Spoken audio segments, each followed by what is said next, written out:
They say the moment you're rejected in front of the entire court, you become invisible. A ghost. Something people step over on their way to power. Alara Quinn learned that the hard way. Tonight, in the grand hall of Blackstone Court, she would be humiliated by the man who promised her everything. Tonight, she would be nothing. Or so they thought. Because what happened next? What she did when the Alpha King himself looked at her like she was something more than broken, would shatter every rule this kingdom ever knew. Stay until the end. You won't believe how this turns out. Drop a comment with your city if you're watching. The dress had taken Alara 3 weeks to finish. She'd sewn it by candlelight after her shifts at the border station, fingers bleeding from needle pricks, eyes burning from squinting at crooked seams. White cotton, not silk, because silk cost more than her father made in a year, with small glass beads she'd traded 2 months of breakfast for. They caught the light when she moved, made her look like she belonged somewhere better than a guard shack on the kingdom's forgotten edge. Her mother had cried when she put it on. "You look like a queen," she'd whispered, hands trembling as she fixed Alara's dark hair into something resembling elegance. Alara had smiled, hadn't corrected her, because tonight, maybe, it could be true. Kael had promised. She held on to that promise like a rope as the carriage rattled toward Blackstone Court, her stomach twisting with every mile. The other passengers, minor nobles, lesser pack members, didn't speak to her. They didn't need to. She could feel their eyes sliding over her homemade dress, her unpolished shoes, the calluses on her hands. Border trash, their look said. Doesn't belong. Maybe they were right. But Kael had promised. 6 months ago, he'd come to the eastern border on some diplomatic errand she didn't fully understand. She'd been checking supply logs when he walked into the station, all golden confidence and easy smiles, the kind of man who made rooms feel smaller just by existing. He was a rising heir in the Thorn Pack, third in line, but climbing fast, the kind of wolf people whispered about in tones mixed with fear and admiration. And he'd looked at her like she was the only person in the room. "You're wasted here," he'd said after their third night together, his hand warm against her cheek. "Come to Blackstone Court. When the next gathering happens, I'll claim you properly." She'd believed him. God, she'd believed him. The carriage stopped. Blackstone Court rose before her like a monument to everything she wasn't. Stone towers that scraped the sky, windows blazing with golden light, banners snapping in the wind bearing sigils of packs whose bloodlines stretched back centuries. Music drifted from the main hall, elegant and cold.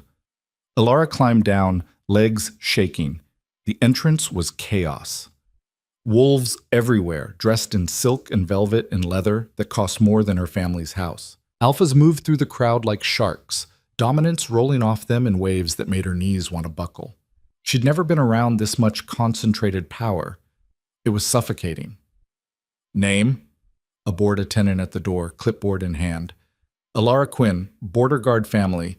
I'm here for the gathering." The attendant's eyes flicked up, down, dismissive. "You're not on the list." "I was invited." Her voice came out smaller than she wanted. "By Kael Thorn." Something shifted in the attendant's expression. Not respect. Pity. "Right, Thorn. Go on in." The main hall was worse. It stretched impossibly high, all dark wood and iron chandeliers dripping with crystals that threw fractured light across hundreds of faces. The crowd was thick, loud, aggressive. Wolves didn't just socialize here. They postured, displayed, dominated. Every conversation was a negotiation. Every smile had teeth. Alara pressed against the wall, trying to be small. She searched for Kael in the sea of bodies. He'd be easy to spot, tall, broad-shouldered, that shock of copper hair. He'd see her and smile that private smile, the one that made her feel like maybe she was worth something after all. He'd take her hand and lead her to... There. Her heart stopped.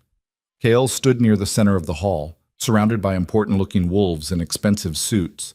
He was laughing at something, head thrown back, completely at ease. Beautiful. Powerful. And next to him, her hand possessive on his arm, was someone else. She was tall, elegant. Her dress probably cost more than Alara's house. Dark hair swept up in a style that screamed old money, diamonds at her throat that caught the light like captured stars. She leaned into Kael like she owned him, and he didn't pull away.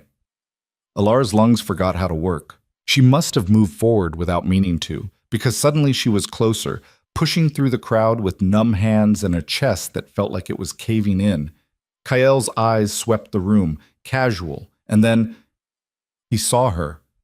For half a second, something flickered across his face. Surprise, maybe guilt. Then it was gone, replaced by cool indifference. Kael, her voice cracked. She hated how small she sounded. I came. Like you said, Alara. He said her name like it was an interruption. This isn't a good time. The woman beside him turned, eyebrows raised in polite curiosity. Friend of yours? Acquaintance, Kael said smoothly. From the border territories. Alara, this is Sarah Blackwood, my fiancée.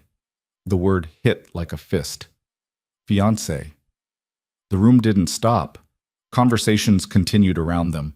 Wolves moved and laughed and schemed, completely unaware that Alara's entire world had just collapsed into ash. She stood there in her hand-sewn dress with her stupid glass beads, staring at the man who'd promised her everything, and felt herself crumble from the inside out. Fiancé, she repeated. Her voice sounded far away. You didn't mention. It's political. Kael's tone was almost apologetic. Almost. You understand how these things work. The Blackwood Alliance is important. My father, you promised me. Something dangerous flickered in his eyes. Around them, a few conversations quieted. Wolves turned, sensing blood in the water. I promised you nothing. His voice dropped hard and final. Whatever you thought we had, it was a distraction, a mistake. You need to leave. Sarah made a soft sound, almost sympathetic. Oh, darling, did you think... She stopped, hand over her mouth, but her eyes were bright with cruel amusement. How sweet. Laughter rippled outward. Not loud, not cruel, just amused. The kind of laughter that said this was expected, predictable, almost boring. Border girl thinks she belongs. Tale as old as time. Alara felt her face burn. She wanted to scream, to cry, to make him hurt the way she hurt. But her throat was locked tight, and her eyes were stinging, and if she opened her mouth, she'd break completely, right here in front of everyone, and they'd have that too. So she did the only thing she could. She turned and walked away. The crowd parted easily. Nobody stopped her. Nobody cared. She was nothing, after all. Just another girl who'd believed the wrong promises, worn the wrong dress, reached for something too far above her station. The hall's back corridors were quieter, colder. Stone walls that swallowed sound and gave nothing back. Alara's heels clicked against the floor, too loud, too desperate. She needed to find the exit, get to the carriage, go home and forget this night ever happened. But her vision was blurred and her chest was heaving, and she couldn't breathe, couldn't think, couldn't... She stopped, pressed her palm against the cold stone, forced air into her lungs. No, she wouldn't cry, wouldn't give them that. You lost? The voice came from behind her, low and rough. Alara spun. 3 men stood in the corridor. No, not men. Wolves. Alphas. She could feel it radiating off them like heat, making her instincts scream to run or submit, or both. They were dressed simply compared to the peacocks in the main hall, all dark clothes and controlled power. But there was something about them that made the air feel heavier. The one who'd spoken stood in the center. Tall, broad, with dark hair shot through with silver at the temples. His face was all hard angles and old scars, eyes the color of winter storms. He looked at her like she was a puzzle he was trying to solve. I'm leaving, Alara said. Her voice came out steadier than she felt. Party just started. The man on the left, younger, with an easy smile that didn't reach his eyes, tilted his head. Seems early to run. I'm not running. No? The center man, the dangerous one, took a step closer. You're not the girl who just got humiliated in front of the entire court? The one Kyle Thorne discarded for a better offer. Heat flooded her face. You were watching. Everyone was watching. His tone wasn't cruel, just factual. That's what court is. A performance. You played your part. I didn't ask for this. No one ever does. He studied her with those storm cloud eyes, and Alara had the unsettling feeling he was seeing things she didn't want seen. Cracks, weaknesses, everything she was barely holding together. But here you are anyway, border guard's daughter in a homemade dress, believing a pack heir's promises. That took either courage or stupidity. Both, apparently. The corner of his mouth twitched, almost a smile. What's your name? Why do you care? Humor me. She shouldn't answer. Should walk away from these men who looked at her like she was something interesting instead of something broken. But her feet wouldn't move and her heart was still racing, and some reckless part of her whispered, "What's one more mistake?" Elara Quinn. Elara. He said it slowly, like he was testing the weight of it. I'm Riker Vale. The world tilted. Riker Vale, the Alpha King. Every story she'd ever heard came flooding back. The wolf who'd unified the fractured packs through blood and strategy, who ruled the kingdom with an iron fist wrapped in calculated mercy. Ruthless, brilliant, untouchable. She'd seen his face on official notices, heard his name whispered in her father's station, but the man standing in front of her, he was real. Solid. Close enough to touch. And he was looking at her like she mattered. Your Majesty. She tried to bow, nearly tripped. I'm sorry, Relax. His voice was dry. I'm not going to bite. The younger wolf snorted. Today. Shut up, Marcus. Riker didn't take his eyes off Elara. You walked out with your head up. That's not easy. Most people crumble.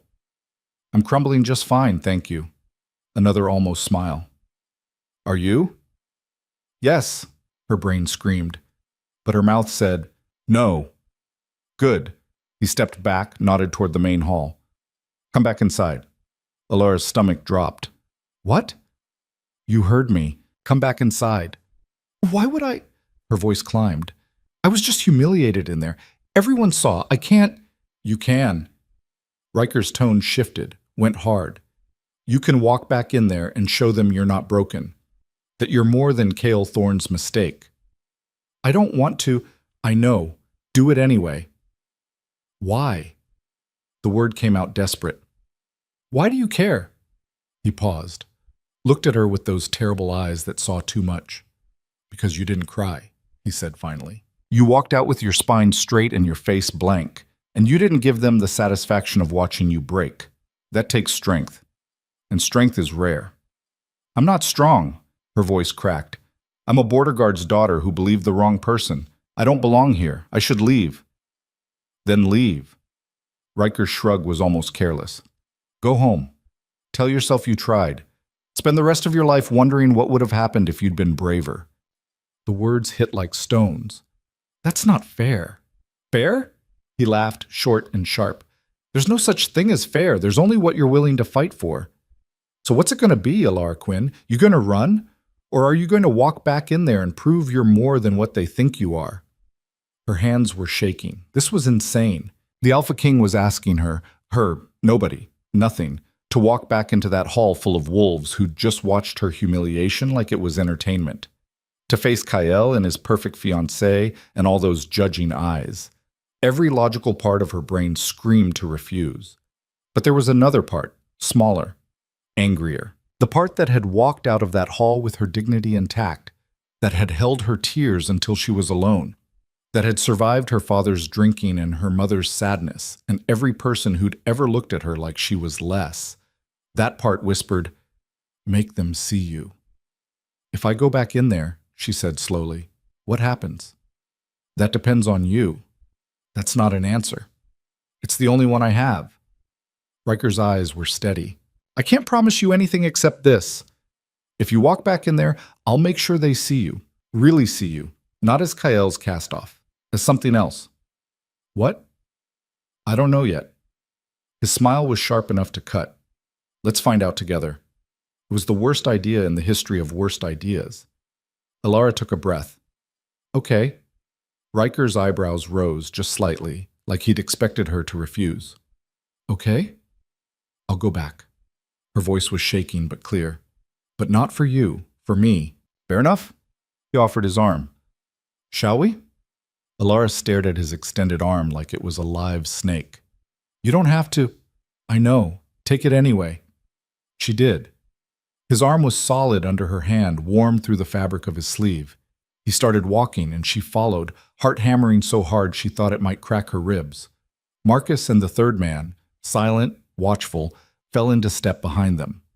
The corridor opened back into the main hall. Conversations didn't stop immediately. It took a moment, but then someone noticed, turned, and the ripple effect was instantaneous. Heads swiveled, voices dropped. The entire hall seemed to inhale as one. Because the Alpha King, who never attended these gatherings, who barely tolerated court politics, was walking through the crowd with a border girl on his arm. Kale's face went white. Sarah's mouth opened, closed.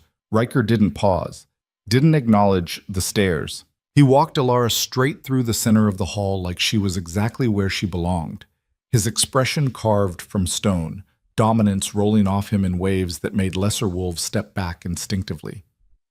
"Smile," he murmured. "I can't." "Try." Alara forced her lips to curve. It felt like a grimace, but it would have to do.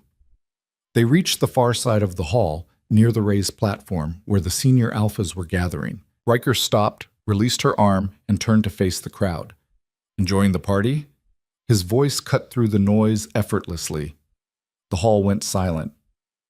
"Good." Riker's smile was all teeth. "Because we're just getting started." He looked at Alara, and in that moment, standing in front of hundreds of powerful wolves who dismissed her as nothing, wearing her homemade dress with her bleeding finger seams, Alara Quinn made a choice. She didn't look at Kyle, didn't acknowledge Sarah. She looked at Riker and lifted her chin and smiled like she owned the room. "Yes," she said clearly. "We are."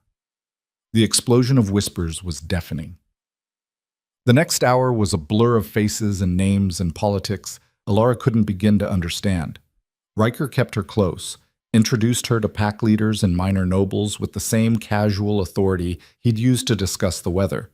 He didn't explain her presence, didn't justify it, just acted like she belonged, and somehow that made others treat her differently, not with respect exactly, but with confusion, wariness, like they couldn't figure out the angle, and that made her dangerous. Alara's face hurt from holding her smile.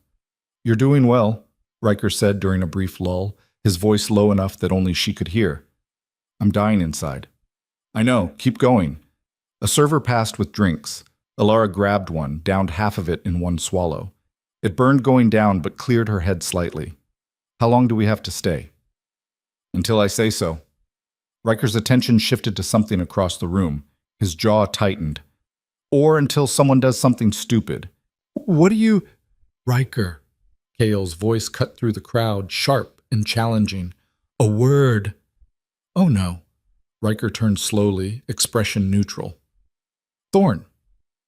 "Enjoying your evening?" Kale looked different than he had before. Harder. His easy charm was gone, replaced by something cold and calculating. Sarah stood beside him, watching with barely concealed interest. "What game are you playing?" Kyle's eyes flicked to Alara, dismissed her. "She's no one. Border trash. Why bring her here?" The insult landed like a slap. Riker didn't move. "Careful. It's a valid question. You don't attend court. You barely tolerate these gatherings. Yet here you are, parading around with—" He gestured vaguely at Alara. "This." The room was watching again. Always watching. Alara's hands were shaking. She wanted to disappear, to melt into the floor and never exist again. But Riker's hand found the small of her back, steady and grounding, and somehow that kept her standing. "This," Riker said softly, "is Alara Quinn, and you will address her with respect." "Why?" Kale's laugh was ugly. "Because you've decided to slum? That's not respect, Riker. That's charity." "You rejected her," Riker continued, ignoring the provocation. "Publicly, cruelly, to secure a political alliance with the Blackwoods. I understand the logic. Smart move, politically speaking." Kale's shoulders relaxed slightly. "Then you understand, but it was a mistake." The temperature dropped. "Excuse me?" Kale's voice went dangerously quiet. "You threw away something valuable for something shiny. That's poor strategy." Riker's smile was cold. "I don't make that kind of mistake." Sarah's eyes widened. "You can't be serious." "Why not?"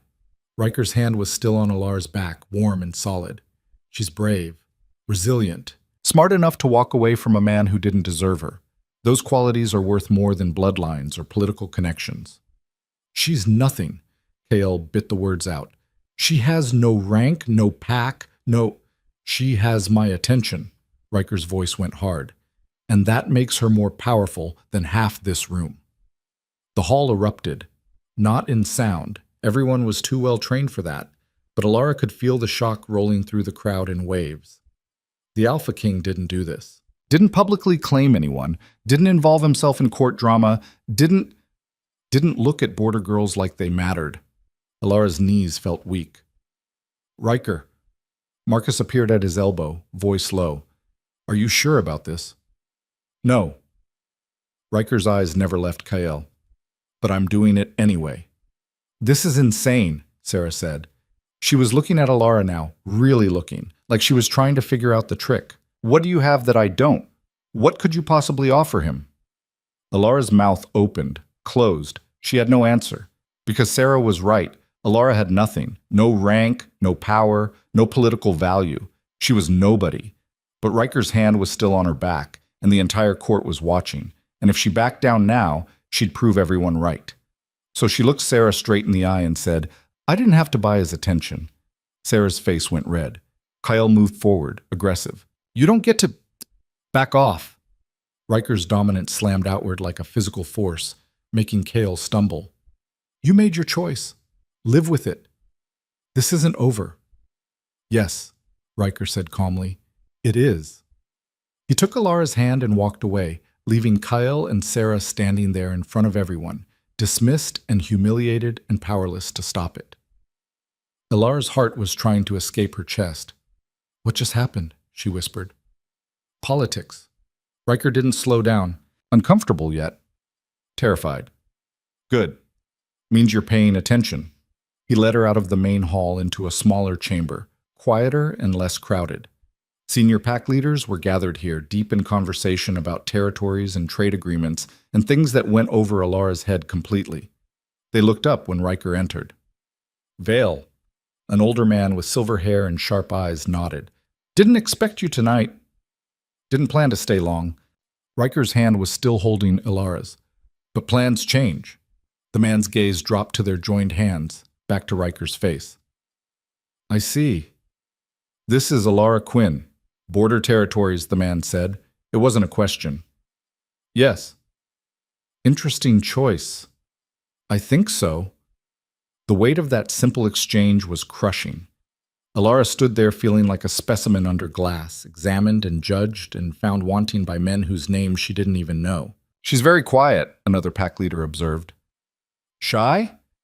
Strategic, Riker corrected. She knows when to listen. Does she know when to speak? Every eye turned to Alara. Her throat locked. These men could crush her with a word, destroy her family, ruin everything, and Riker was standing there expecting her to what? Prove herself? Impress them? She couldn't do this. But then she remembered Kael's face when she'd walked back into that hall. The shock. The anger. The moment he'd realized she wasn't broken. Maybe she couldn't impress these men, but she could refuse to disappoint herself. When I have something worth saying, Alara said carefully, I'll speak. Silence. Then the silver-haired man laughed, short and surprised. Fair enough. What's your assessment of the border territories? Your father's a guard, yes? What's the real situation out there? Oh, they wanted information. Alara took a breath. Stretched thin, under-resourced. The eastern border, especially. We're supposed to monitor the wildlands, but we barely have enough people to cover the stations, let alone patrol effectively. Smugglers know it. They've been pushing harder the last few months. Smugglers? One of the other men leaned forward. What kind of contraband? Anything that turns a profit. Drugs mostly. Some weapons. My father says there's been an increase in... She stopped. These were powerful men. Was she supposed to be sharing this? Riker's hand squeezed hers once, gently. Continue. In coordination between smuggling groups. Like they're organizing. The silver-haired man exchanged a look with Riker. You know about this? Had suspicions. Riker's tone was neutral. Didn't have confirmation. The border guards don't report properly? The border guards report what they think we want to hear, Ilara said, before she could stop herself. They're scared, underfunded, worried that if they admit things are bad, you'll shut down their stations and they'll lose what little protection they have. More silence. She'd said too much. But the silver-haired man was nodding slowly. That's unfortunate and accurate. We should address it, another leader said. If smuggling is increasing, we'll address it. Riker's voice had that final quality that ended discussions. But not tonight. The conversation shifted to other matters. Trade disputes, pack politics, territory negotiations. Ilara stood there trying to follow along, her head spinning with names and alliances and feuds that stretched back generations. Eventually, Riker excused them both. The walk back through the corridors was quiet. Ilara's feet hurt. Her face hurt. Everything hurt. You did well, Riker said. I barely survived. Same thing, in court. She laughed. It came out shaky. Is it always like this? This exhausting? Usually worse. They reached a balcony overlooking the courtyard. Riker leaned against the railing, looked out at the night. You can leave now if you want. You proved your point, walked back in, made them see you. That's enough. Ilara joined him at the railing. The courtyard was beautiful in the moonlight, all silver stone and careful gardens. Nothing like the rough borderlands where she'd grown up. What happens if I stay? Complicated things. More complicated than tonight? Much. Riker turned to look at her. I wasn't lying in there. About you being valuable. But claiming that publicly changes everything. You understand that? No. Ilara met his eyes. I don't understand any of this. I came here expecting one thing and got something completely different. I don't know what game you're playing or why you chose me or what you actually want. I just know that when you told me to walk back in there, I did. And it felt better than hiding. Riker studied her for a long moment. What do you want, Ilara? The question caught her off guard. What did she want? A week ago, she would have said Kyle, a life away from the borders, something better. Now, standing on this balcony with the Alpha King, wearing her bleeding finger dress, she didn't know. I don't want to be nothing, she said finally. I don't want to go home and pretend tonight didn't happen. I don't want to spend my life wondering what if. Then don't. That's not helpful. It's honest. Riker pushed off the railing. I can offer you something. Not romance, not promises of forever, but opportunity, a place at court. A chance to prove you're more than your bloodline or your station. It won't be easy. People will hate you for it, resent you, try to tear you down. Sounds awful. It is. His smile was sharp. But it's also power. Real power. The kind you earn, not inherit. Interested? Ilara's heart was racing again. This was crazy. Impossible. She'd come here for a boy who'd betrayed her, and now the Alpha King was offering her… what? A job? A position? She still didn't fully understand, but when she looked back at the main hall, she could see them through the windows. All those powerful wolves who'd dismissed her. Kyle with his perfect fiancé. The nobles who'd laughed. They'd expected her to break. She hadn't. And some wild, reckless part of her wanted to see what happened if she kept not breaking. What do I have to do? She asked. Survive. Riker's eyes were steady. The rest we'll figure out. It wasn't a real answer, but it was enough. Ilara held out her hand. Okay, I'm in. Riker shook it once, firm and final. Welcome to court, Ilara Quinn. Try not to die.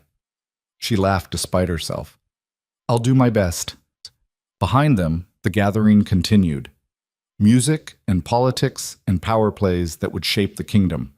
Ilara stood on the balcony in her homemade dress, with her hand in the Alpha King's, and felt the world shift beneath her feet. She'd come here believing one story. She was leaving with another, and maybe, just maybe, this one would have a better ending. The carriage ride back to her temporary lodgings was silent except for the sound of wheels on cobblestone. Ilara sat across from Marcus, Riker's second apparently, who watched her with the kind of casual interest you'd give a stray dog that followed you home. You know what you just agreed to? He asked finally. Not really. Honest, I like that. He leaned back, arms crossed. Most people lie, pretend they understand court politics when they don't have a clue. Would lying help? No, but it's what people do. Marcus studied her with sharp eyes. You're either very brave or very stupid. Haven't decided which yet. Can it be both? He laughed. Yeah, probably.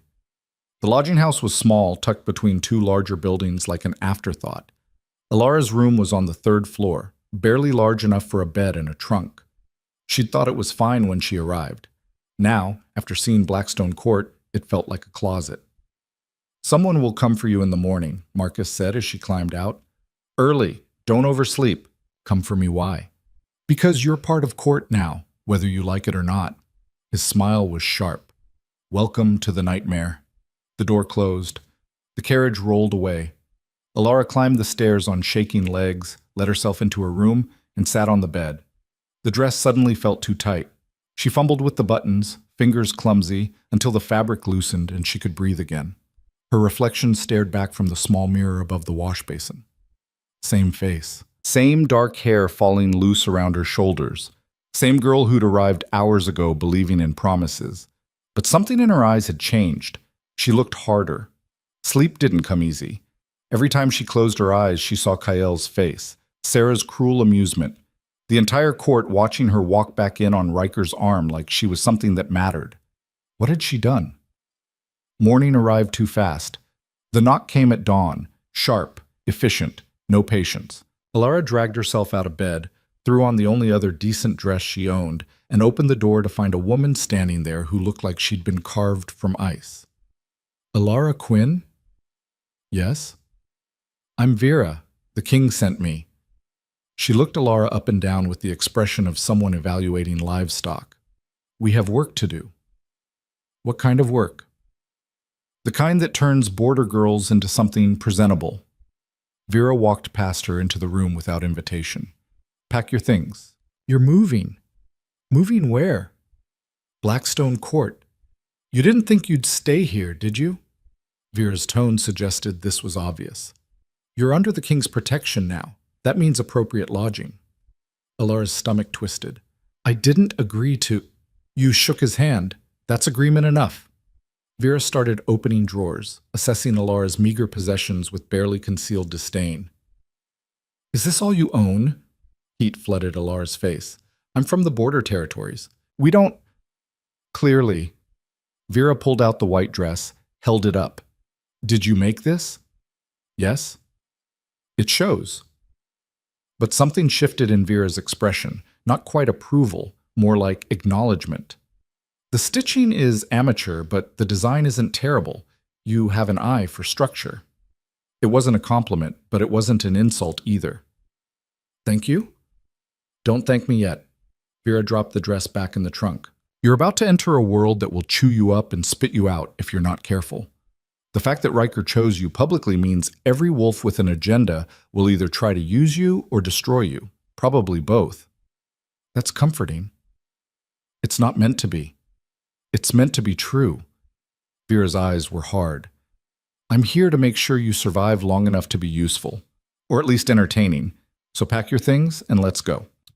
The room at Blackstone Court was 10 times the size of her lodging house space, windows overlooking the gardens, furniture that probably cost more than her family made in a year, a bathroom with running water that came out hot.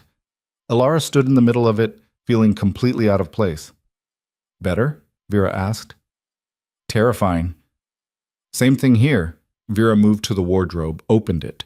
Inside were dresses, at least a dozen, all in different styles and colors.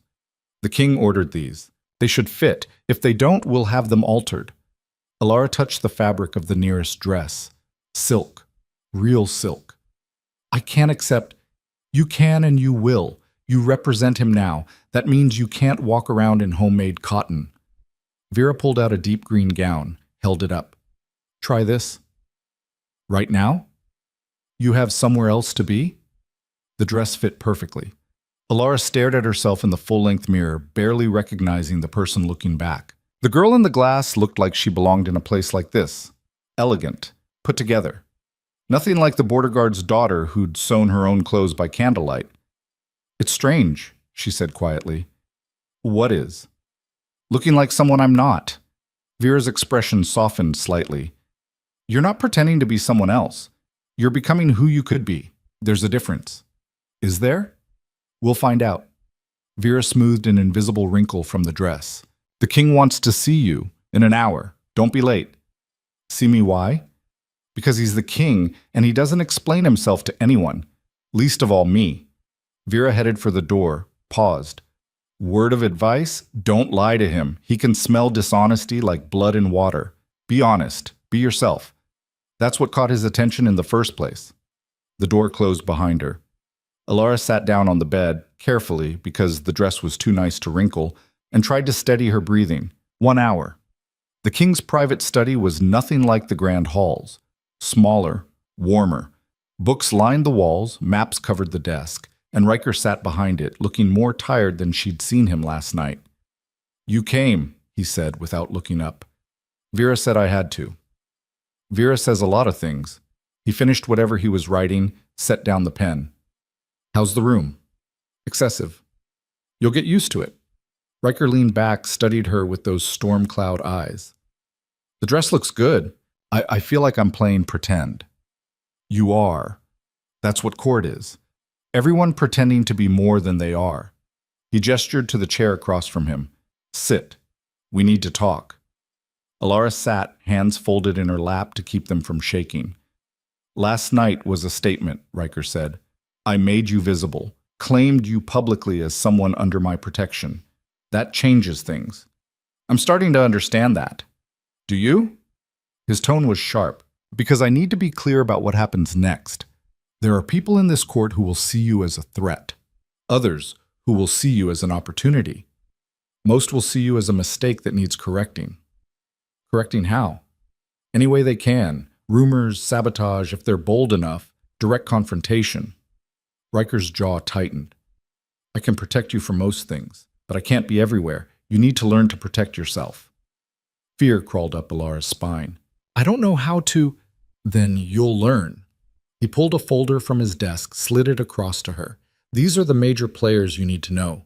Pack leaders, noble families, people with power and grudges. Study them. Understand their alliances, their feuds, what they want. Alara opened the folder. Pages and pages of names, family trees, notes written in tight script. This is a lot, I know, but necessary. Riker stood, walked to the window. The political assembly is in 3 days. Every major pack will be there. They'll be watching you, judging whether I made a mistake bringing you in. Did you? He turned, looked at her with an expression she couldn't read. I don't know yet. The honesty stung. Why me? The question burst out before she could stop it. I don't understand. There are hundreds of wolves more qualified, more connected, more acceptable? Riker's smile was bitter. Exactly. That's the problem. Everyone at court is acceptable, predictable, playing the same games their parents played, making the same alliances, perpetuating the same systems. It's stagnant, rotting from the inside. And I'm what? Fresh air? You're unexpected. He moved closer, intensity radiating off him. You walked into that hall with nothing and held your ground. You didn't crumble when Kael rejected you. You didn't run when I challenged you to come back. That's rare, Alara. Most people fold. You didn't. I wanted to. But you didn't. That's what matters.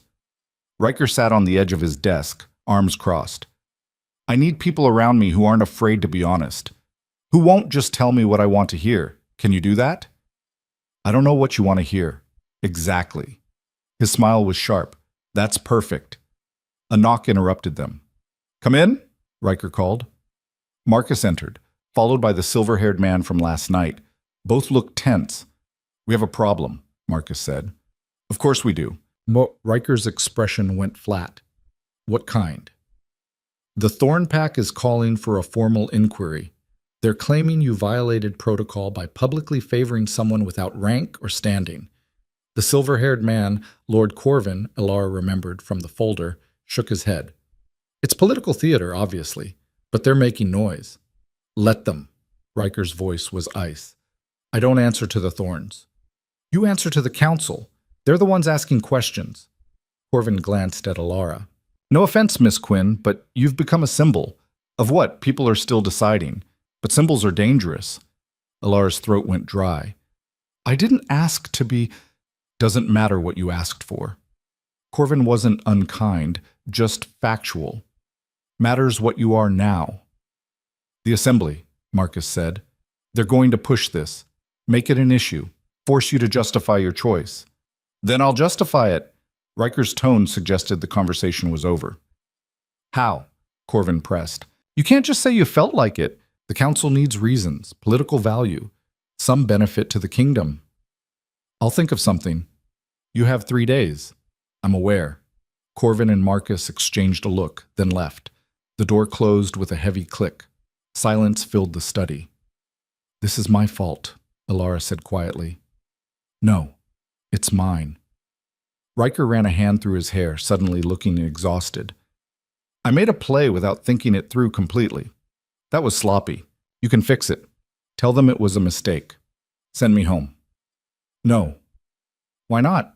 It would solve... I don't make mistakes. His eyes snapped to hers, fierce. And I don't back down. If I send you away now, I look weak, like I can be pressured. That's worse than any political scandal. So I'm stuck here. We're both stuck. Riker's smile was grim. Might as well make the best of it. The next 3 days were hell. Vera drilled Alara on court etiquette until her head spun. How to address different ranks. Which families were allied, who hated whom and why. The history of pack feuds going back generations. Proper ways to sit, stand, speak, breathe in the presence of nobility. You're representing the king now, Vera said for the 100th time. Everything you do reflects on him. Every word, every gesture. You can't afford mistakes. What if I make one anyway? Then you'd better make it spectacular enough that people remember the audacity instead of the error. Vera's smile was sharp. Small mistakes look weak. Big mistakes look bold. Choose your failures wisely. Between etiquette lessons, Alara studied the folder. Names blurred together. Family trees branched and twisted until she couldn't track who was related to whom. But slowly, patterns emerged. The Blackwoods, Sarah's family, were old money, traditional, resistant to change. The Thorns were ambitious, climbing fast, willing to make risky alliances. The Greys controlled trade routes. The Ashens had military power, all of them circling each other like sharks, looking for weakness. And now she was swimming in the same water. The whispers started on the second day. Alara heard them in corridors, caught them in stolen glances. People talking about her, speculating. The theories ranged from ridiculous to cruel. She was a spy, a bastard daughter of some noble family, Riker's mistress, a political pawn in some larger game nobody understood yet. None of them guessed the truth. She was just a girl who'd made a desperate choice and was now drowning in the consequences. Ignore them, Marcus said when he caught her listening. Wolves gossip. It's what we do. Easy for you to say. Not really. I was an outsider once too. He leaned against the wall, arms crossed. Riker doesn't pick people from inside the system. He picks people who survived outside it. Makes us harder to corrupt. Or easier to break. That too. Marcus's smile was sympathetic. But you're still standing. That counts for something. The night before the assembly, Alara couldn't sleep. She stood at her window watching the courtyard below, where guards changed shifts and servants moved between buildings. Normal people doing normal things, completely unaware that tomorrow their world might shift depending on what happened in a political meeting she barely understood. A knock at her door. Riker stood in the hallway, still dressed, despite the late hour. Can't sleep? He asked. No. Me neither. He gestured to the hallway. Walk with me? They moved through the quiet corridors, footsteps echoing off stone. Most of the court was asleep. The few servants they passed bowed quickly and disappeared. You're worried about tomorrow, Riker said. It wasn't a question. Terrified. Good. Fear keeps you sharp. He turned down a side passage that led to a small balcony overlooking the city. The assembly will be brutal. They'll question you, test you, try to find cracks. What do I say? The truth. Riker leaned against the railing. You're from the border territories. You understand things most of them have never seen. That's valuable. Own it. What if it's not enough? Then we adapt. He looked at her sideways. You asked me yesterday why I chose you. Want the real answer? Alara nodded, not trusting her voice. Because you were honest when everyone else was performing. Because you didn't try to manipulate me or play games. You just existed, yourself, completely. Riker's jaw tightened. I'm surrounded by people who want something. Power, influence, favor. But you didn't want anything from me. You just wanted to survive the night with your dignity intact. That's rare enough to be worth protecting. I don't feel worth protecting. You will. His confidence was absolute. Tomorrow, when they come at you, remember something? They're not stronger than you. They're just louder. Don't confuse volume with power. What if I fail? Then you fail. Riker shrugged. But you'll fail fighting. That's better than succeeding by backing down. They stood in silence for a while, watching the city sleep. Can I ask you something? Alara said finally.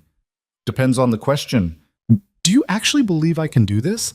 Or are you just hoping I'll be useful enough to justify the political headache? Riker turned to face her fully. If I didn't believe in you, you wouldn't be here. I don't make bets I can't afford to lose. I'm a bet? Everything's a bet. His smile was tired. The trick is knowing which ones matter. Morning came too fast. Vera appeared at dawn with coffee and determination. The assembly starts in 3 hours. Let's make you look like you belong. The dress she chose was midnight blue, simple but elegant, hair pulled back severely, minimal jewelry. The effect was striking. Alara looked older, harder, more formidable than she felt. Remember, Vera said as she finished the last touches, you don't apologize for existing. You don't explain yourself unless directly asked. And you never, ever show fear. What if I'm terrified? Then you're a better actress than I thought. Vera's smile was almost kind. You survived the first night. This is just round 2. The assembly hall was massive. Tiered seating rose in a semicircle around a central floor where pack leaders and nobles sat in order of rank. The Alpha King's chair sat elevated above them all, a throne in everything but name. Riker already occupied it, expression carved from stone, radiating the kind of controlled power that made lesser wolves instinctively lower their eyes. Alara's seat was below him but separate from the pack leaders, a strange middle ground that made her status ambiguous. Intentional, probably. Everything here was intentional. The hall filled slowly, wolves in expensive clothes taking their places, talking in low voices that created a constant hum. Alara felt their eyes on her, measuring, judging. Kyle entered with Sarah on his arm. They took seats with the Thorn delegation, and Kyle's eyes found Alara immediately. His expression was cold, calculated, planning something. Lord Corvin stood, called the assembly to order. The first hour was administrative. Territory disputes, trade agreements, minor pack business that required council approval. Alara listened, trying to follow the complex web of politics and alliances. It was like watching a chess game where she didn't know all the rules. Then Kyle stood. I have a matter to bring before the assembly. Riker's expression didn't change, but Alara felt the temperature drop. Speak, he said. It concerns a breach of protocol. Kale's voice carried clearly through the hall.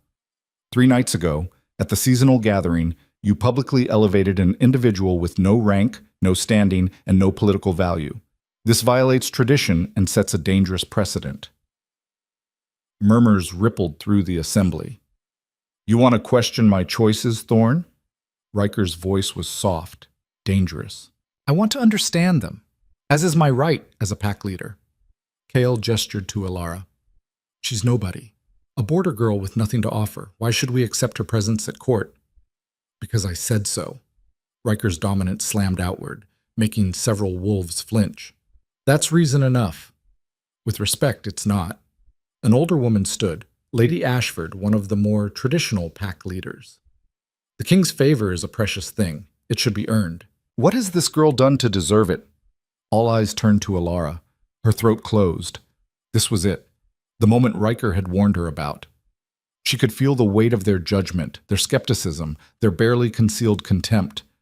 Stand up, something whispered. Don't let them see you break. Alara rose on shaking legs. I didn't ask for the king's favor, she said. Her voice carried better than she expected. I came to court for personal reasons. Those reasons fell apart.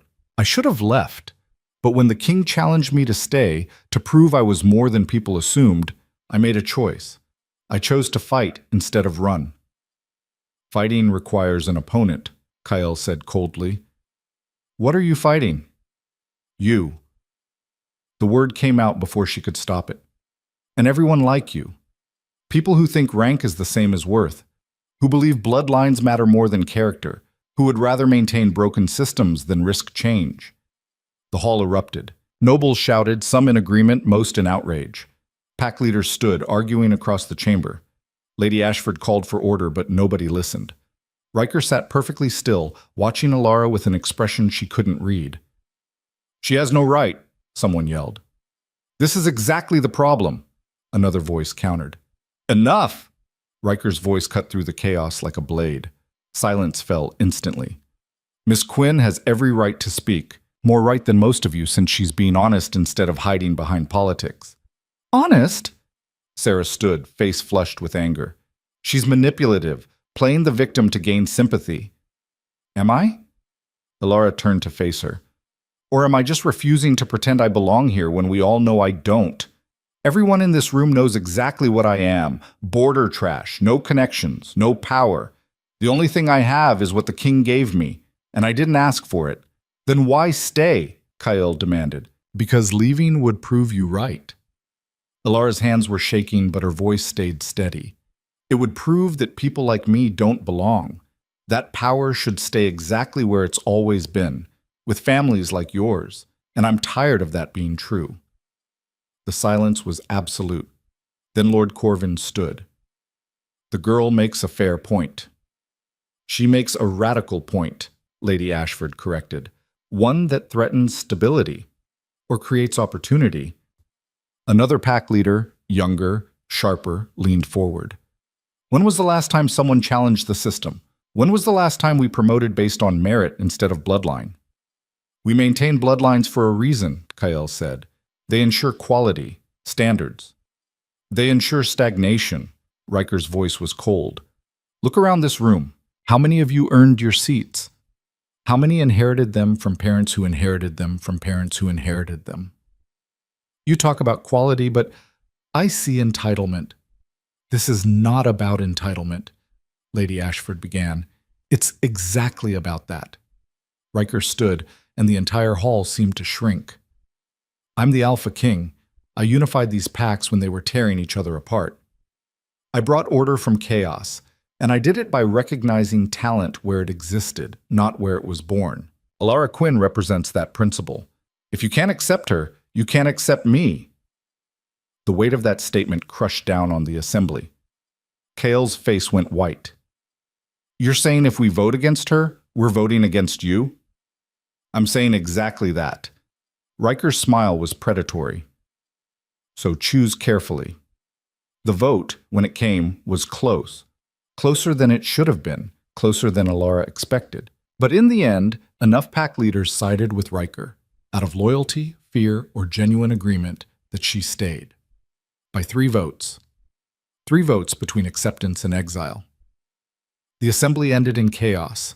Nobles arguing in clusters, pack leaders making furious phone calls, alliances shifting in real time. Alara sat frozen in her chair, barely able to process what had just happened. She'd survived. Barely. Riker appeared beside her. Come with me. She followed numbly through back corridors, away from the shouting and politics. He led her to a small room, closed the door, and the noise cut off instantly. That was, she started. Close, I know. Riker paced, energy barely contained. Too close. I underestimated how much resistance there'd be. I made it worse. What I said about fighting them was perfect. He stopped, looked at her. You told the truth, called them out. That's exactly what I wanted. They hate me now. They hated you before. Now they also fear you. That's better. Riker's smile was sharp. You just proved you're not a puppet, that you have your own voice. That makes you dangerous. I don't want to be dangerous. Then you're in the wrong place. He moved closer, intensity radiating off him. But you're here now, and after today, there's no going back. You're part of this, whether you like it or not. Alara's legs gave out. She sat hard on a nearby chair, head in her hands. I can't do this. Yes, you can. I almost failed, but you didn't. Riker crouched in front of her, forced her to meet his eyes. Listen to me. Today was the hardest day. They threw everything at you and you survived. It gets easier. Does it? No. His honesty was brutal. But you get stronger. That's not the same thing, but it helps. A knock at the door. Marcus stuck his head in. We have another problem. Of course we do. Riker stood, jaw tight. What now? The Blackwoods are calling for a formal challenge. They're saying if Alara has the king's favor, she should prove she deserves it, publicly. Alara's stomach dropped. Challenge how? Marcus's expression was grim. Combat. Traditional pack law. You against their chosen champion. If you win, they accept you. If you lose, he didn't need to finish. Riker's face went dangerous. They can't. They can. Old law. Still valid. Marcus looked at Alara with something like pity. I'm sorry, but they're within their rights. The room spun. Combat. Against a trained pack warrior. She'd never fought anyone in her life. Had no training, no experience, no chance. Tell them no, Riker said flatly. If she refuses, it's the same as admitting she doesn't belong. The vote becomes invalid. She's out. Marcus shook his head. It's a trap. Either way, they win. Silence crashed down. Alara looked at Riker, saw the calculation in his eyes. He was already strategizing, looking for angles, ways to fight this politically. But there was no political solution. There was only her, and whatever choice she made next. When? Her voice sounded far away. Tomorrow, dawn, Blackstone Arena. Marcus hesitated. You don't have to do this. Yes, Alara said quietly. I do. Because if she didn't, everything she'd said in that assembly would be a lie. All that talk about fighting, about refusing to run, about proving she was more than they assumed. Time to back it up. Or die trying. Riker's hand found her shoulder, gripped hard. We'll prepare. Train. You're not going in there unprepared. I have less than a day. Then we make it count. His eyes were fierce. You survived tonight. You'll survive tomorrow. Alara wanted to believe him. But as she looked at Marcus's grim expression and felt the weight of what she'd just agreed to, she wasn't sure survival was possible anymore. She'd walked back into that hall 3 nights ago choosing pride over collapse. Tomorrow, she'd find out if that pride would kill her. The training yard was empty at midnight except for Marcus and a rack of weapons that looked like they'd been designed to kill efficiently. Pick one, he said. Alara stared at the blades, staffs, and implements she couldn't name. I don't know how to use any of these. Then pick the one that feels least wrong. Marcus crossed his arms. We have maybe 6 hours before dawn. Not enough time to make you good, but enough to keep you alive a little longer. She reached for a staff. Wood, worn smooth from use, about as tall as she was. It felt solid in her hands, less lethal than a blade. Maybe that mattered. Bad choice, Marcus said. Why? Because you're thinking defensively. Survival isn't about defense, it's about making the other person regret attacking you. He pulled a short blade from the rack, tossed it to her. She caught it awkwardly. This, keep it close, use it fast, aim for soft spots. I can't kill someone. Then you'll die. His tone was matter of fact. That's the choice. Accept it now or figure it out when it's too late. Alara's hand shook around the blade's handle. The weight was wrong. Everything was wrong. Who are they putting against me? Doesn't matter. Anyone they choose will be trained, experienced, and eager to prove themselves by taking down the king's pet project. Marcus moved into a fighting stance. Come at me. What? Attack me. However you want. Just move. She lunged, clumsy, telegraphed, pathetic. Marcus sidestepped easily, grabbed her wrist, and had her on the ground in 2 seconds flat. Again! They went until Alara's muscles screamed, until she couldn't hold the blade anymore, until her knees buckled and she vomited in the corner from exhaustion. Marcus just watched. Better. Still terrible, but better. I'm going to die tomorrow. Probably. He offered her water. But you'll die fighting. That counts. Riker appeared near Dawn, face carved from stone. He watched her stumble through another sequence, saw her fall, saw Marcus correct her grip for the 100th time. Enough, he said finally. We have another hour, Marcus started. I said enough. Riker's voice had that quality that ended arguments. She needs rest more than practice. Marcus stepped back. Riker approached, studied Allura with those storm cloud eyes that saw too much. You don't have to do this. We've been over this. Her voice came out raw. If I don't fight, I lose. If I run, I lose. Only way out is through. There's always another way. Not one that lets me keep my spine straight. She met his gaze. You said you chose me because I didn't break. If I back down now, I prove you wrong. Something shifted in his expression. You're going to get hurt. I know.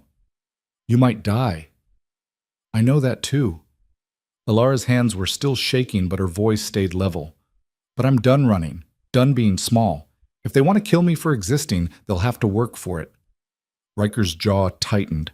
For a moment, he looked like he wanted to say something else. Then he just nodded once, sharp. Come with me. He led her through corridors she hadn't seen before, down into the lower levels of Blackstone Court, where the stone was older and the air tasted like earth. They stopped at a heavy door. Riker produced a key, unlocked it. Inside was an armory.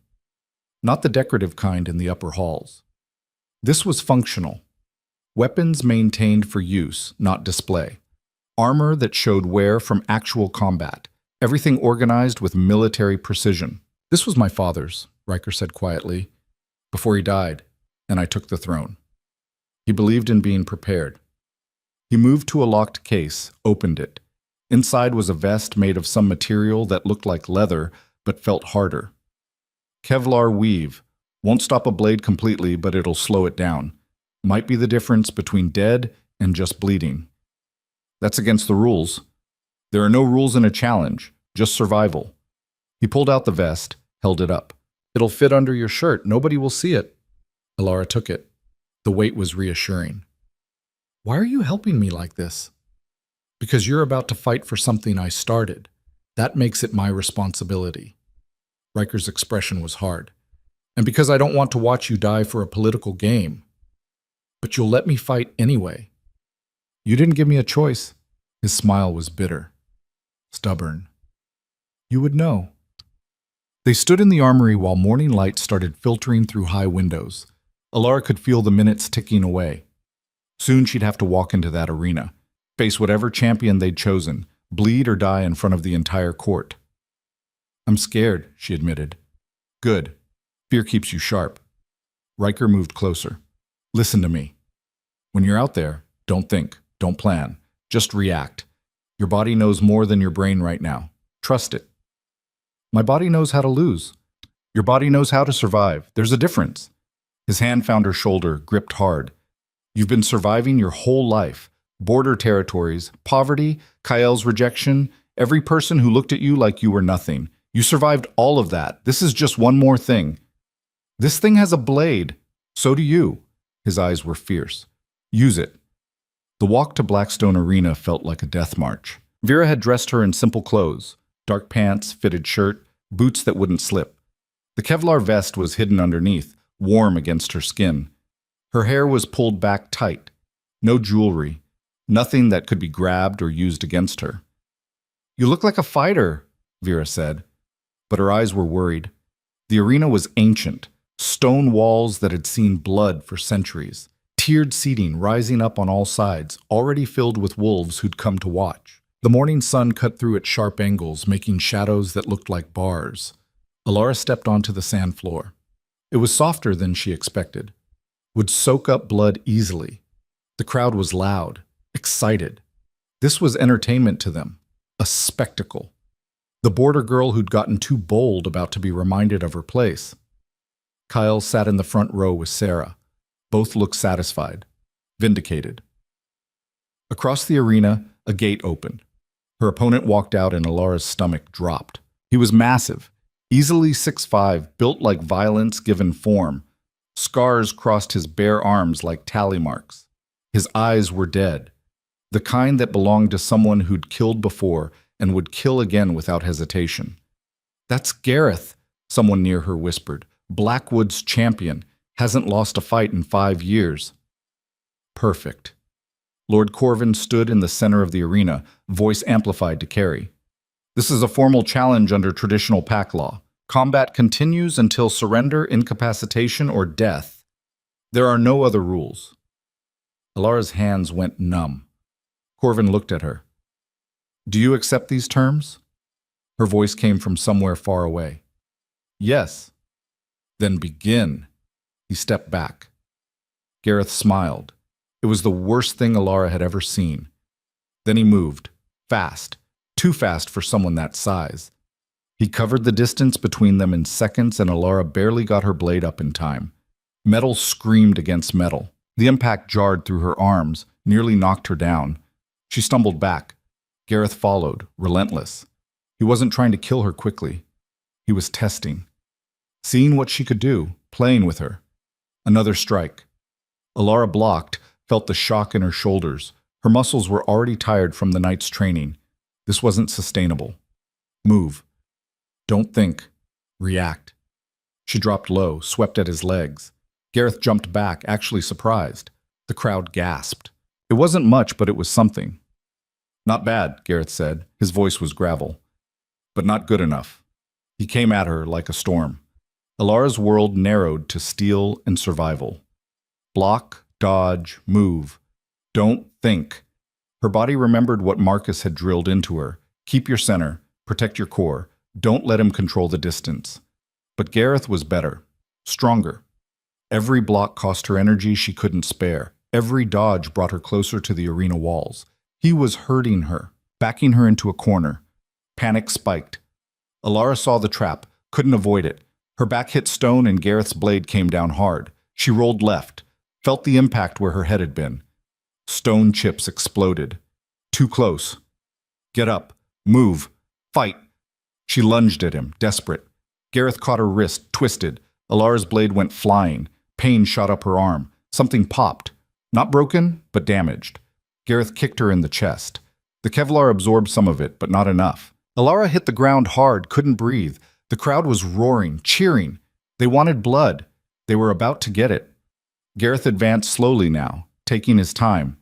The fight was over, and he knew it. "Should have stayed home, little girl."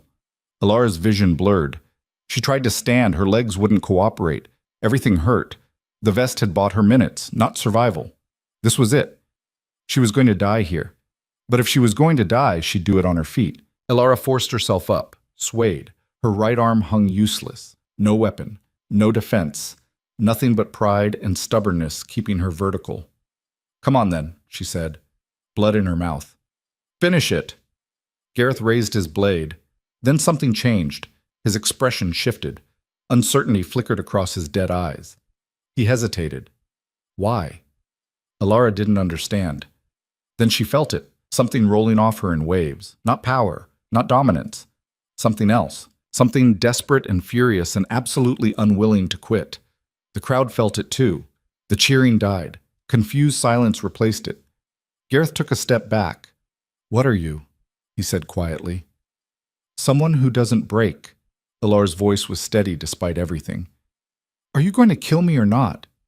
He looked at her, really looked. Saw the blood, the pain, the damaged arm, the complete absence of quit in her eyes. Then he did something nobody expected. He lowered his blade. "I yield," Gareth said clearly. The arena exploded. Nobles were on their feet shouting, pack leaders demanding explanations. Gareth stood in the center of it all, blade down, facing Alara with something like respect. "You didn't win," he said, "but you didn't lose either. That's enough." He turned and walked out. Alara stood there, broken and bloody, and completely unable to process what had just happened. She'd survived, not through skill or strength or luck, through sheer refusal to quit. The arena gate opened. Riker strode in, Marcus and Vera behind him. He reached Alara just as her legs gave out, caught her before she hit the ground. "You're insane," he said. Probably. Everything hurt. Did I win? You survived. That's better. His arms were solid around her. Come on, let's get you out of here. The medical wing was clean and efficient. Doctors examined her, pronounced nothing broken, but everything bruised. Her right wrist was sprained badly. Ribs were cracked. Face was swelling. She looked like she'd been hit by a truck. You'll heal, the doctor said, but you need rest. Weeks of it. I don't have weeks. Then you'll heal slower and hurt longer. Your choice. The doctor left. Vera appeared with clean clothes. The court is in chaos. Nobody knows what to make of what just happened. What did happen? Alara's head was foggy from painkillers. Gareth yielded. To you. A trained champion gave up against a border girl with no experience. It's unprecedented. Vera helped her into a shirt carefully. Some are calling it weakness. Others are calling it wisdom. A few are calling it proof you're something more than you appear. I'm not. I'm just stubborn. Stubborn enough to make a champion quit. That's not nothing. Vera's expression was almost proud. You're becoming a problem they can't solve. That makes you dangerous. Riker entered without knocking. Took one look at Alara's face and his jaw went tight. Leave us, he told Vera. She went. Silence filled the room. I should never have let you fight, Riker said finally. You didn't let me. I chose. A choice I could have prevented. He moved to the window, stared out. When he hit you that last time and you went down, I nearly stopped it. Protocol be damned. Why didn't you? Because you got back up. He turned and something raw showed in his expression. You always get back up. It's infuriating. Sorry, don't apologize. It's why you're still alive. He came closer, studied her injuries with careful eyes. The council is meeting tomorrow. Emergency session. They're going to address what happened. What's there to address? I survived the challenge. Barely. And in a way that raises more questions than it answers. Riker sat on the edge of her bed. Gareth yielding changed everything. It suggests you have something beyond physical ability, something that affects wolves on an instinctive level. I don't have anything. You have will, absolute unbreakable will. His voice dropped. That's rarer than strength, more dangerous than dominance, because will doesn't quit, doesn't negotiate. It just keeps pushing until something gives. Is that a compliment? It's an observation. Riker's smile was slight. But yes, also a compliment. Alara shifted, winced as her ribs protested. What happens at the emergency session? They'll try to figure out what to do with you. You've become something they can't categorize. Too strong to dismiss, too unconventional to accept, too stubborn to remove. He paused. I'm going to make a move. A big one. But I need to know you're ready. Ready for what? To stop being my protected outsider and start being something more permanent. His eyes were steady. I'm going to propose you as my chosen queen. The room tilted. You're what? You heard me. Riker's expression was calm, but his hands were tense. It's the only move that makes sense. If you're my queen, your position is unassailable, protected by law and tradition. They can't challenge you without challenging me directly. That's insane. I'm nobody. I can't. You survived a death match through sheer will. You stood in front of the council and called them out for their corruption. You've earned respect from wolves who don't give it easily. He leaned forward. And you're the only person in this entire court who doesn't want anything from me except to be left alone to prove yourself. That makes you perfect. Perfect for what? A political arrangement? A convenient solution? For changing everything. His intensity was overwhelming. I told you the system is broken, stagnant. I need someone beside me who isn't part of it, who won't perpetuate the same games. You're that person. Alara's head was spinning. You don't love me. No, not yet. Maybe never. His honesty was brutal. But I respect you, trust you, believe in what you represent. That's more than most political marriages start with. This is crazy. It's necessary, Riker stood. Think about it. You have until tomorrow. He left. Alara lay there in her medical bed, body screaming with pain, mind racing faster than she could process. Queen. He wanted her to be queen. The border girl who'd arrived in a homemade dress. The nobody who'd believed the wrong promises. Queen. It was impossible. It was insane. It was the biggest gamble either of them could make. And some part of her, the same part that had walked back into that hall, that had stood up to Gareth with no weapon, that refused to break no matter what they threw at her, whispered, yes. Marcus found her an hour later, staring at the ceiling. Heard about Riker's proposal, he said. News travels fast. Always does. He pulled up a chair. What are you thinking? That I'm not qualified. Nobody's qualified, that's the point. Marcus leaned back. You know what the difference is between you and every other person who's been offered this position? Common sense? He laughed. You don't want it. Every noble daughter, every pack princess, every ambitious wolf who's angled for the position, they all wanted the power, the status. You just want to survive. That makes you dangerous. Everyone keeps saying that. Because it's true. His expression turned serious. But you should know what you're getting into. If you accept, you become a target. Permanently. Every wolf with an agenda will try to use you, control you, or eliminate you. Your life will never be simple again. It's not simple now. This is worse. This is choosing to swim with sharks instead of accidentally falling in. Marcus met her eyes. Are you ready for that? Alara thought about her father in his guard station, her mother crying over a homemade dress, Kale's promises that turned to ash, standing in that arena with nothing but refusal to quit. I don't know, she said honestly, but I'm tired of being afraid, tired of being small.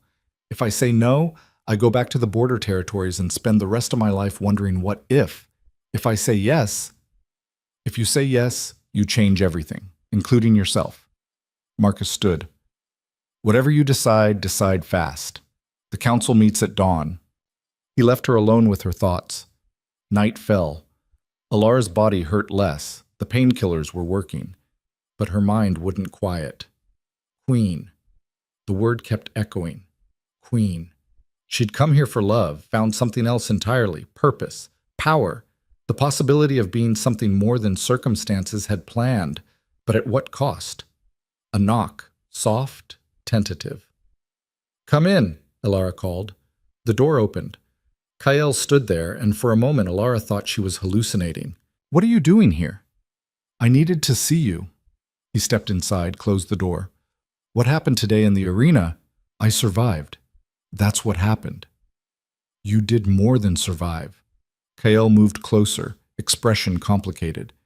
You made Gareth yield. I've never seen that before. He's a killer. He doesn't quit. Yet he did. Because of you. Kael's voice dropped. I made a mistake. With Sarah, with the political alliance. I see that now. You're something special. Different. Alara's laugh came out harsh. Are you seriously trying to win me back? Now? After everything? I'm trying to apologize. He looked genuine. Almost. I hurt you, rejected you publicly when I should have what? Chosen me over political advantage? You were honest about your priorities. I just didn't want to believe you. She met his eyes. The mistake wasn't yours, it was mine.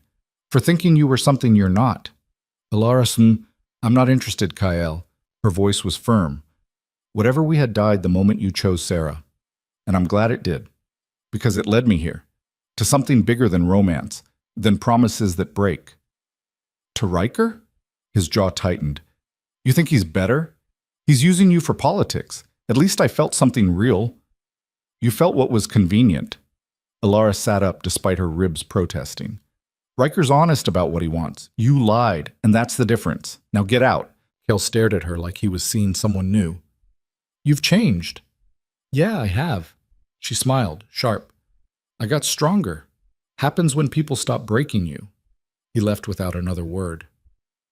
Alara lay back down, something settling in her chest. That conversation should have hurt, should have reopened wounds. Instead, it felt like closure. Proof that she'd moved past the girl who'd believed his promises. She wasn't that girl anymore. Maybe she could be a queen. Dawn came cold and sharp. Vera dressed her carefully, working around injuries. The outfit was formal but not excessive. Deep burgundy dress, simple lines, practical shoes she could move in if necessary. Her face was still swollen, but makeup helped. You look like someone who could rule, Vera said quietly. I look like someone who got hit by a truck. Same thing in this court. Vera adjusted the collar. Have you decided? Yes. And? Alara met her eyes in the mirror. I'm saying yes. But Vera's smile was small but genuine. Then let's go make some history. The council chamber was packed. Every pack leader, every noble family, every wolf with enough rank to have an opinion. They filled the tiered seats, watching as Alara entered on Riker's arm. The whispers started immediately. Speculation, shock, anger. Riker led her to the center where 2 chairs sat elevated above the rest. His throne. And beside it, another chair. Empty. Waiting. Lord Corvin called the session to order. We're here to address the king's proposal. A formal selection of queen. Your Majesty? Riker stood. The chamber fell silent. I've made my choice, he said, voice carrying clear and strong. Alara Quinn, border-born, proven through challenge, earned through will. I claim her as my chosen queen. The explosion of protest was immediate. She has no rank. This violates tradition. She's not qualified. Enough. Riker's dominance crashed down like a physical weight. Silence fell instantly. I am your Alpha King. I unified this kingdom. I brought order from chaos, and I choose who stands beside me. Does anyone here challenge my right? Nobody spoke. Then it's decided. Riker turned to Alara, held out his hand. Will you accept? Every eye in the chamber locked on her. This was it. The moment everything changed, she could say no, walk away, go back to the border territories in relative safety. Or she could say yes. Step into the fire, become something impossible. Alara took his hand. Yes. The chamber erupted again, but Riker was already moving, leading her to the second chair. She sat. The cushion was firm. The height made her feel exposed. Riker sat beside her, reached over and took her hand again. Public, claiming, absolute. I present to you, he said clearly, your future queen. The protest was deafening. Pack leaders on their feet, demanding votes, calling for procedure. Lady Ashford looked like she might have a stroke. Kale's face was white with fury, but others, younger wolves, border families, those who'd felt the system's weight, they were standing too, applauding, supporting. The kingdom was fracturing right in front of Alara's eyes, and she was the cause. Lord Corvin tried to restore order, failed. The chamber descended into chaos. Nobles arguing, pack leaders shouting, alliances forming and breaking in real time. Then something happened that nobody expected. An older wolf, someone Alara didn't recognize, stood up from the back rows. His presence commanded attention. The chamber slowly quieted. I am Elder Matthias, he said, voice old but strong. I served the previous king, watched this kingdom tear itself apart over pride and tradition. And I say this, the girl has proven herself, not through bloodline, through courage. That matters. She's nothing, someone shouted. She's something this kingdom hasn't seen in generations. Someone who earned their place instead of inheriting it. Matthias looked at Alara. I support the king's choice. More voices rose, supporting, dissenting. The chamber was a battlefield of words and politics. Riker squeezed Alara's hand once. A silent message. Hold on. She did. The vote, when it finally came, was close. Brutal. Divided almost perfectly down the middle. But in the end, Riker's authority carried the day. Alara Quinn, border guard's daughter, nobody, nothing, became the chosen queen. The moment the vote was announced, Alara felt the weight of it crash down. This wasn't symbolic. This was real. She'd just become one of the most powerful people in the kingdom, and the most hated. The session ended in chaos, wolves leaving in protest, others staying to swear loyalty. The kingdom was fracturing, and everyone knew it. Riker led her out through back corridors, away from the crowd. That went well, he said dryly. Half the kingdom wants me dead. Only half? I'm impressed. His smile was sharp. Welcome to the throne, Your Majesty. The title hit like a slap. Your Majesty. That was her now. Queen. Impossible. Real. They reached a private chamber. Riker closed the door, leaned against it. There's no going back now, he said quietly. You understand that? I understand.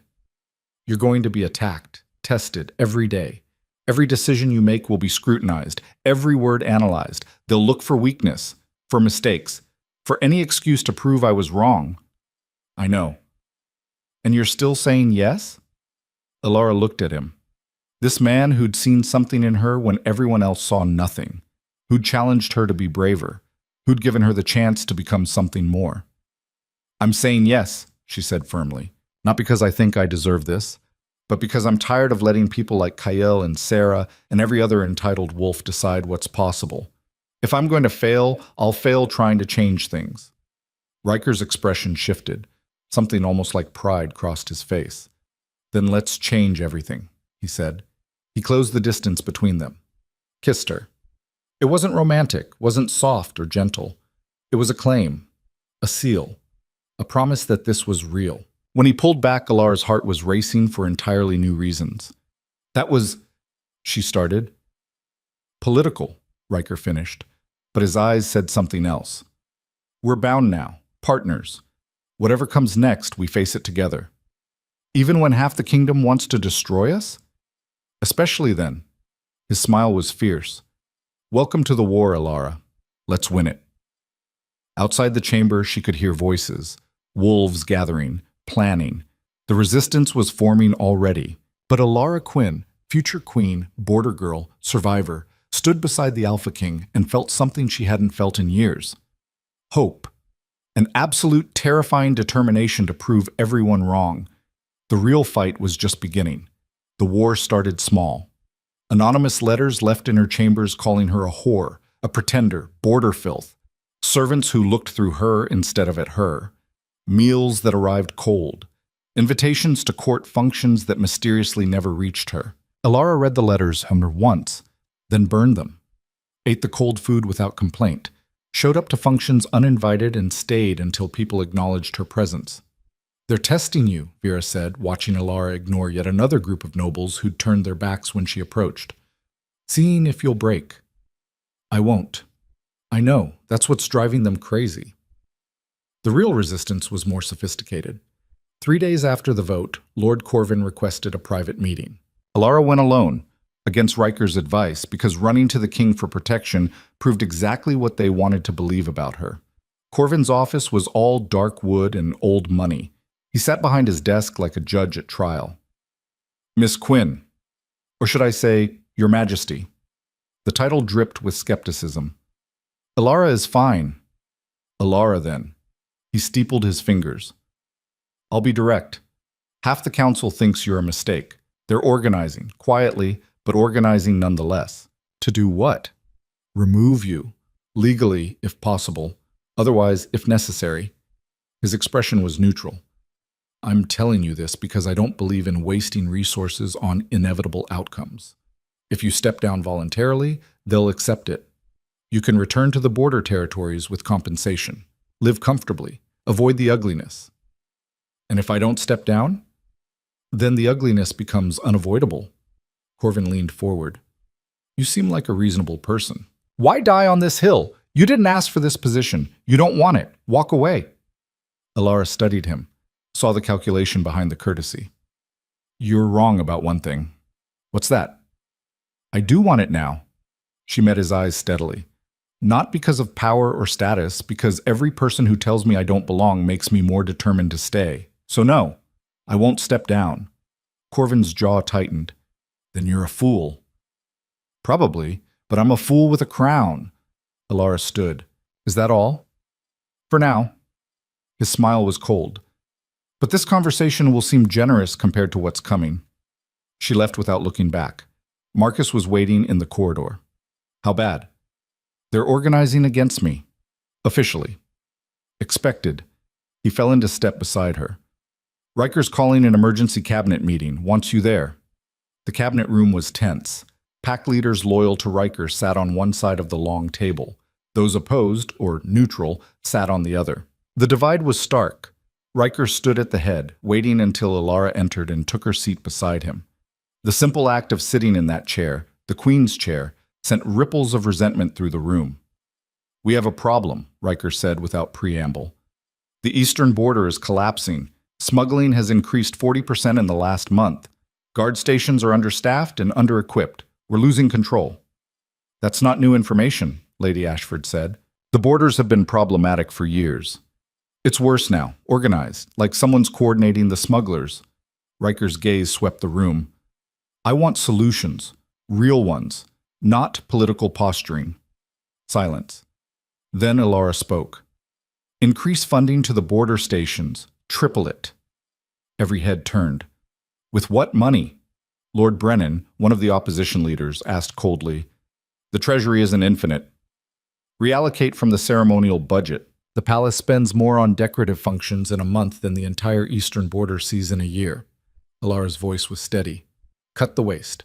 Fund the defense. That's absurd, Lady Ashford sputtered. The ceremonial budget maintains tradition, demonstrates our strength to other kingdoms. It demonstrates that we value appearances over security. Ilara leaned forward. I grew up on those borders. I've seen what happens when guards are stretched too thin. Smugglers don't care about our traditions. They care that we're vulnerable.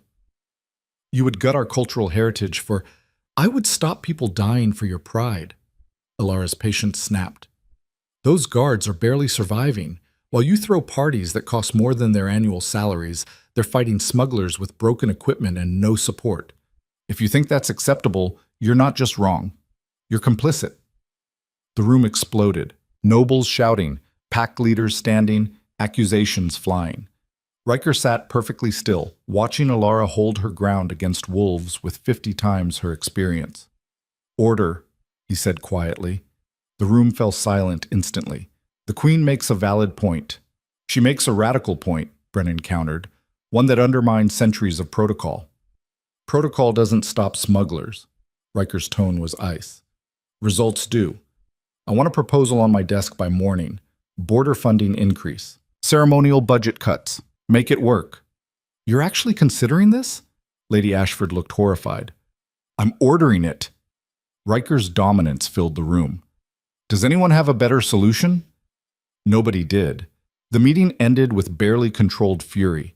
Nobles filed out shooting poisonous looks at Ilara. She sat there, hands shaking under the table, trying to look calmer than she felt.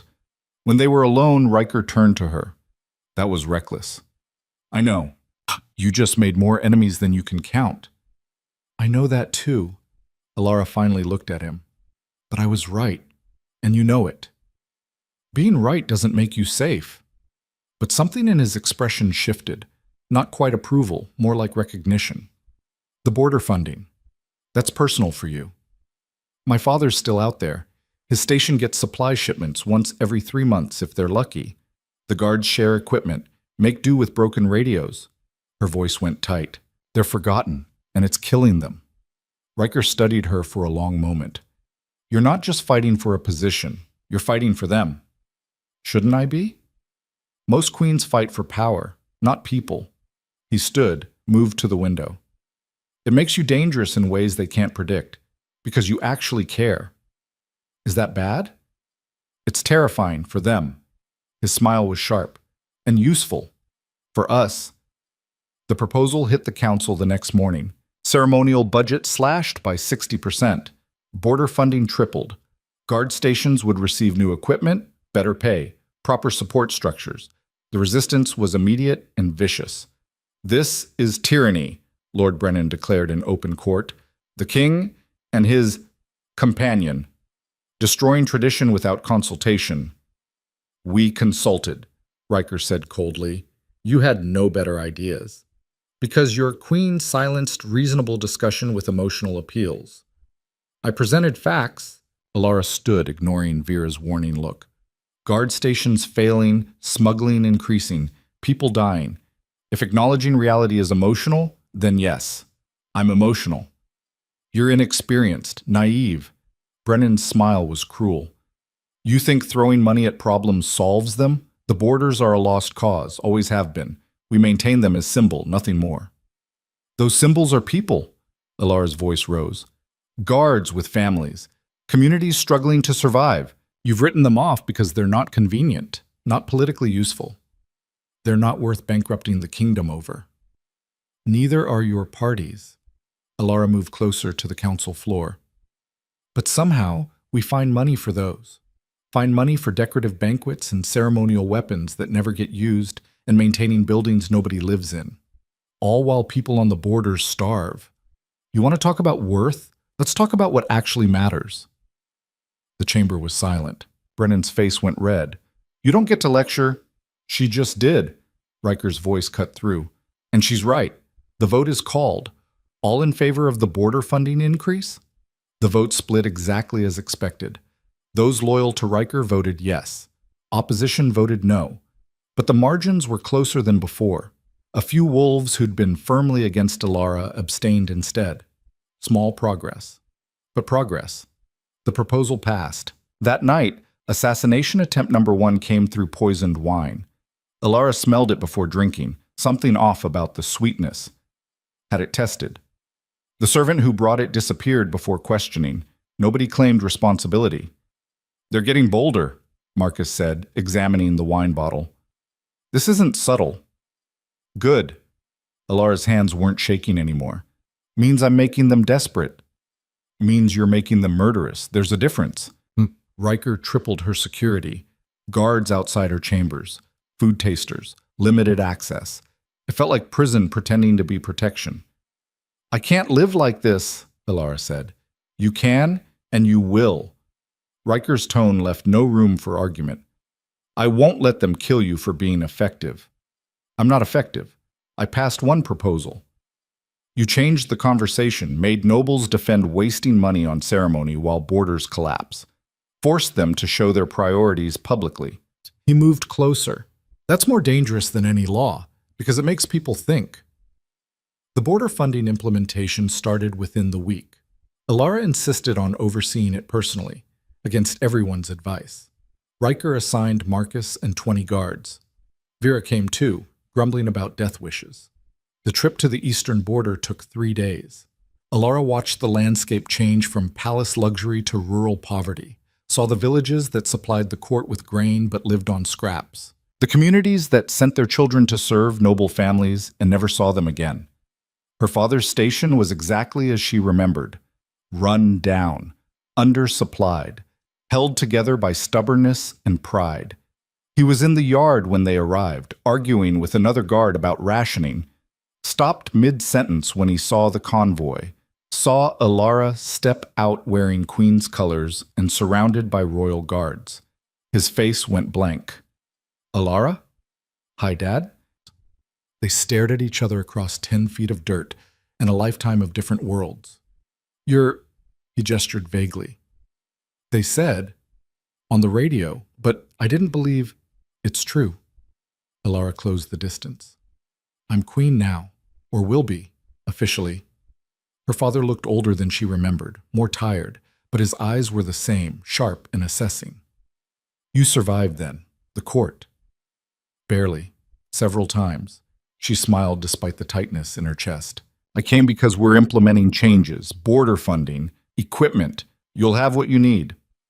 Why? The question was blunt, suspicious. Because you shouldn't have to share radios, or make do with broken equipment, or risk your life for a kingdom that forgot you existed. Alara's voice stayed steady. Because I remember what it's like here, and I have power now. Might as well use it. Her father studied her for a long moment, then nodded once. Always were stubborn. Learned from the best. The other guards gathered slowly, watched this strange scene, the queen in their dirt yard talking to their captain like he was regular people. Because he was. They all were. Alara spent 3 hours documenting their needs, every broken piece of equipment, every supply shortage, every security gap.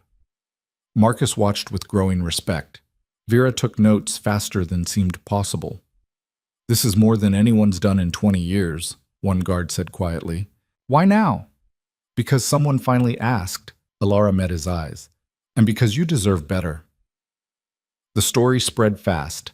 Queen visiting border stations, actually listening, actually caring. By the time they reached the second station, word had preceded them. Guards lined up with their complaints, their needs, their hope that maybe something would actually change. Alara listened to all of it, promised what she could deliver, was honest about what she couldn't, treated them like people instead of symbols. It was exhausting, but it mattered. On the third day, they found the smuggler operation. Not intentionally. They'd stopped at a smaller outpost when Marcus noticed tracks. Too many vehicles for a legitimate operation, moving at odd hours. He investigated while Alara met with guards. What he found changed everything. "It's massive," Marcus reported, maps spread across the table in the station commander's office.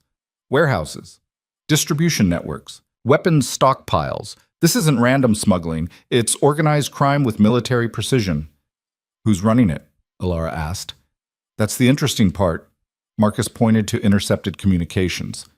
"The coordination is coming from inside Blackstone Court, someone high enough to access Border Patrol schedules, to know when shipments move, when guards change." The room went cold. "You're saying a noble is running this?" the station commander said. "I'm saying someone with access to classified information is. That's either a noble or someone very close to one." Marcus looked at Alara. "This is bigger than smuggling. This is treason." Alara's mind raced. Who benefited from border chaos? Who'd fought hardest against her funding proposal? "We need evidence," she said. "Real evidence, not speculation. We raid the warehouses, seize records, follow the money." Marcus was already planning. "But we do it quietly. If whoever's running this gets wind, they'll burn everything." "Do it," Alara's voice was hard, "but carefully. I want them alive to answer for this." The raid happened at dawn 2 days later. Coordinated strikes on 3 warehouses simultaneously. Marcus led one team. Loyal border guards led the others. Alara stayed back, again against her preference, and waited. The wait was agony. Then Marcus's radio crackled. "We got them, and you're not going to believe what we found." The evidence was damning. Financial records linking the smuggling operation to the Blackwood family, Sarah's family, the same nobles who'd fought hardest against Alara's reforms, who'd called her a threat to tradition. They weren't protecting tradition. They were protecting their criminal enterprise. "This is treason," Marcus said, examining the documents. "Capital offense. The Blackwoods will fight it, but the evidence is solid. They'll say it's fabricated, a political attack." Alara's mind was already running scenarios. "We need more than documents. We need testimony. They got it from a captured smuggler who decided cooperation was better than execution. He laid out the entire operation, how the Blackwoods used border chaos to move contraband, how they bribed officials, how they'd sabotaged guard stations to maintain the instability. It was comprehensive, detailed, devastating. Alara took the evidence back to Blackstone Court personally. The emergency council session was packed. Every noble family, every pack leader, everyone who mattered. The Blackwoods sat in their usual seats, confident and untouchable. Sarah smiled at Alara like nothing was wrong. "We're here because new evidence has emerged," Riker said. His voice was neutral, but his eyes were ice. "Evidence of treason, of noble families using border instability for profit, while guards died protecting a kingdom that was being sold out from within." The room erupted. Denials. Accusations. Chaos. Riker let it run for 30 seconds, then his dominance slammed down. "Sit. Quiet. Now." Silence fell like a guillotine. "The evidence." He gestured to Marcus, who began displaying documents on the chamber screens. Financial records, communications, testimony, all of it pointing to the Blackwoods. Lord Blackwood stood slowly. "This is a fabrication. Political theater designed to discredit my family because we oppose the border girls' reforms. My name is Alara," she said coldly, "and these aren't fabrications. They're your records, your communications, your treason. You can't prove. We have a witness. Multiple witnesses. Guards who were bribed. Smugglers who worked for you. All willing to testify." Alara stood, moved to the chamber floor. "You called me naive, inexperienced, said the borders were a lost cause. But they weren't a lost cause. They were your business model.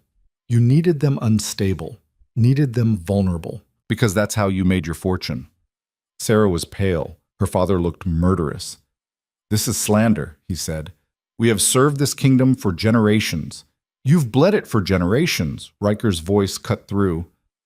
"The evidence is clear. You're charged with treason. conspiracy, multiple counts of criminal enterprise. How do you plead? I demand a formal trial, full counsel review. This is, granted, you'll get your trial. Riker's smile was sharp. But you'll get it from a cell. Guards, arrest Lord Blackwood and his family. All of them. The chamber exploded again. Nobles shouting, the Blackwoods resisting, guards moving in with grim efficiency. Sarah screamed as she was dragged away. This is because of her. The border trash. She's destroying everything.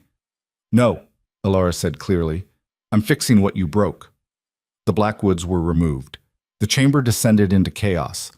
Pack leaders demanding explanations. Noble families distancing themselves from the fallen house. Political alliances reforming in real time. Alara stood in the center of it all, watching the power structure crack. She'd done this. The border girl. The nobody. She'd brought down one of the most powerful families in the kingdom. The trial lasted 3 days. The evidence was overwhelming. The Blackwoods fought viciously, but their own records condemned them. Testimony from guards they'd bribed, smugglers they'd employed, a paper trail that led directly to their vaults. The verdict was unanimous. Guilty on all counts. Lord Blackwood was executed. Sarah and her mother were stripped of rank and exiled, their assets seized, their name erased from noble records. It was brutal. Absolute. A message. The court watched it happen and understood. The new queen was not symbolic. She was dangerous. In the aftermath, something shifted. Nobles who'd dismissed Alara started taking her seriously. Pack leaders who'd voted against her reforms abstained instead. Not support, exactly, but not opposition either. Elder Matthias approached her after the trial.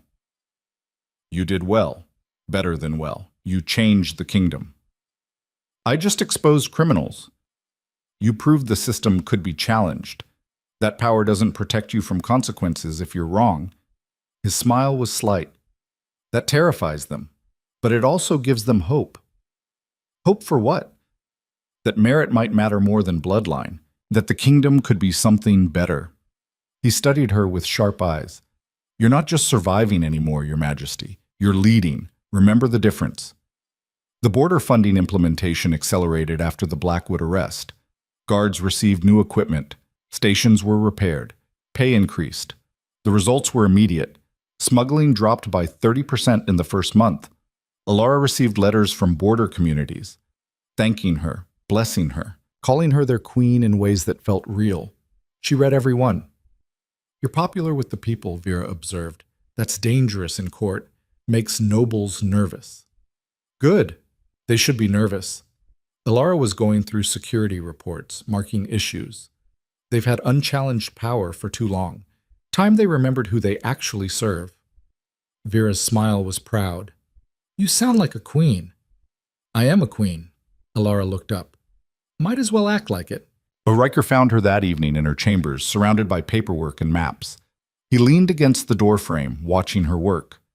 You brought down a noble house, he said finally.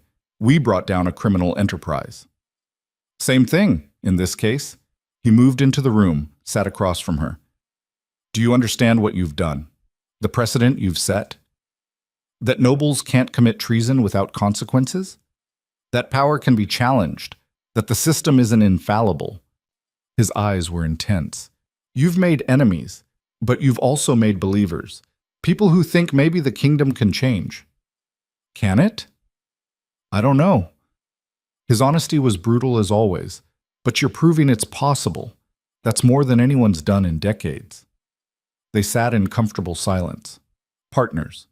Not romantic, not yet, maybe never, but something deeper.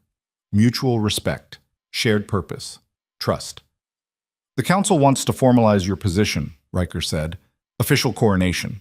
Full ceremony, make you legally untouchable. When? 2 weeks, if you're ready. Alara thought about everything that had led here. Kale's rejection, the assembly, the arena, the vote, the assassination attempts, the Blackwood trial. She'd survived all of it. More than survived. She'd won. I'm ready, she said. Riker's smile was fierce. Then let's give them a queen they'll never forget. Outside her window, Blackstone Court glowed in the evening light. The same court that had dismissed her, humiliated her, tried to break her. Now it was hers. Not completely. Not yet. There were still wolves who hated her, plots against her, danger around every corner, but she'd proven she could fight, could win, could change things. The border girl had become a queen, and the kingdom would never be the same. The coronation dress arrived a week before the ceremony. Elara stood in front of the mirror while 3 seamstresses fussed over fabric that cost more than her childhood home. Deep midnight blue, almost black, with silver threading that caught light like captured stars. The design was bold, modern, nothing like traditional queen's regalia. "You hate it," Vera said from the doorway. "I don't hate it. I'm terrified of it." Elara touched the fabric carefully. "This makes it real. It's been real since you survived the arena." This just makes it official. The seamstresses finished their adjustments and left. Elara stood alone in front of the mirror, looking at someone she barely recognized. The girl who'd arrived in a hand-sewn white dress was gone. In her place stood someone harder, sharper, someone who looked like she could rule. "You're overthinking," Vera said, again. "I'm about to be crowned queen of a kingdom that half wants me dead. I'm thinking exactly the right amount." "Fair point." Vera moved closer, adjusted the dress's collar. "But you've survived worse. You'll survive this too." The days leading up to the coronation were chaos wrapped in ceremony. Nobles arriving from across the kingdom. Foreign dignitaries sending congratulations laced with curiosity. The court scrambling to prepare for an event that would reshape the political landscape. And underneath it all, the resistance. They were quieter now. The Blackwood arrest had scared the more obvious opposition into hiding. But Elara could feel them watching, waiting, looking for the moment she'd slip. "There's been chatter," Marcus reported during a security briefing.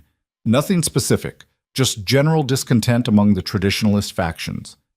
Define general discontent. "They think you're moving too fast, changing too much. They want you to slow down, consolidate, prove you can maintain stability before pushing more reforms."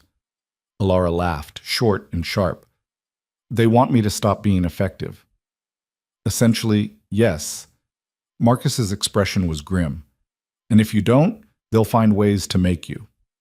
"Let them try." Elara was done being cautious. "We've started something. Stopping now just proves they can intimidate us into compliance. Or it proves you're smart enough to pick your battles." "I've been picking battles since I got here. Won most of them." She met his eyes. "I'm not stopping because it makes them comfortable." Marcus sighed. "You're as stubborn as he is." "Who?" "Riker. You're both going to get yourselves killed being right at people until they crack." "Probably," Elara smiled despite the tension. "But at least we'll be right." 3 days before the coronation, Lord Brennan requested an audience. Elara received him in her private study, neutral ground, surrounded by guards Marcus had personally vetted. Brennan looked older than she remembered, tired. "Your Majesty." He inclined his head. Respectful. Almost. "Lord Brennan, this is unexpected." "I imagine it is." He sat without invitation, which should have been rude but felt more like exhaustion. "I'll be direct. I came to negotiate." "Negotiate what?" "Your position, your reforms, the future of this kingdom."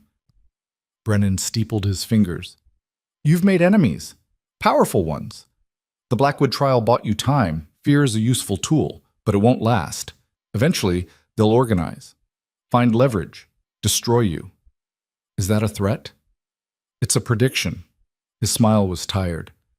"I've been in court politics for 40 years. I've seen reformers come and go. The ambitious ones burn bright and die fast. The smart ones compromise, find middle ground. I'm not interested in middle ground." "Then you're interested in dying." Brennan leaned forward. "Listen to me. You've done remarkable things. Border reforms, exposing corruption, surviving challenges that should have killed you, but there's a limit to what one person can accomplish against an entire system. Then I'll change the system." "You can't. Not alone. Not in your lifetime." His tone wasn't cruel, just factual. "What you can do is make strategic compromises. Give the traditionalists something. Slow your reforms. In exchange, they stop actively trying to kill you." Elara studied him. saw genuine concern mixed with political calculation. You're here because you're afraid. I'm here because I'm pragmatic. Brennan's mask slipped slightly. You've destabilized everything. The old alliances are fractured. Power structures are shifting. That creates opportunity, but also danger. If you push too hard, the entire kingdom could fracture. Civil war, chaos. Or real change. Change isn't worth blood in the streets. It is if the alternative is slow rot. Alara stood. I appreciate your concern, but I'm not compromising. The reforms continue. The corruption gets rooted out. If that destabilizes the kingdom, maybe the kingdom needed destabilizing. Brennan stared at her. You're either incredibly brave or incredibly foolish. Both, repeatedly. She moved to the door, opened it. Was there anything else? He stood slowly. When this goes badly, and it will, remember I tried to warn you. I'll remember, but it won't change anything. He left. The door closed. Alara leaned against it, heart racing. Every political instinct she'd developed screamed that she'd just made a mistake. That compromise was smart, that pushing this hard would break something, but she'd spent her whole life compromising. Being small. Accepting less. Not anymore. The night before the coronation, Riker found her on the same balcony where they'd first talked about the assembly. She was staring at the city, lost in thought. Can't sleep? He asked. Too much thinking. Dangerous habit. He joined her at the railing. Brennan's visit bothered you. How did you... I know everything that happens in this court, especially things involving you. His tone was matter-of-fact. What did he want? To convince me to slow down, compromise, make nice with the traditionalists before they organize something worse than assassination attempts.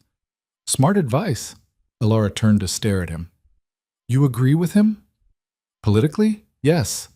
It's the safe play. Riker's expression was unreadable.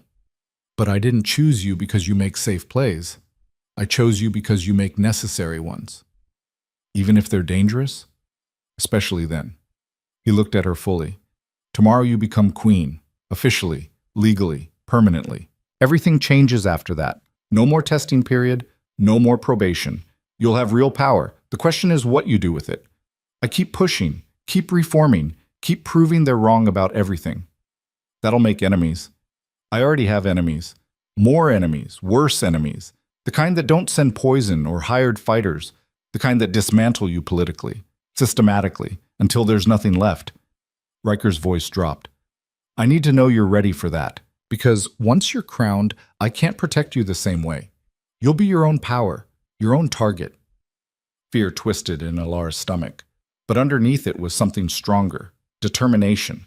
The same stubborn refusal to break that had kept her standing in the arena.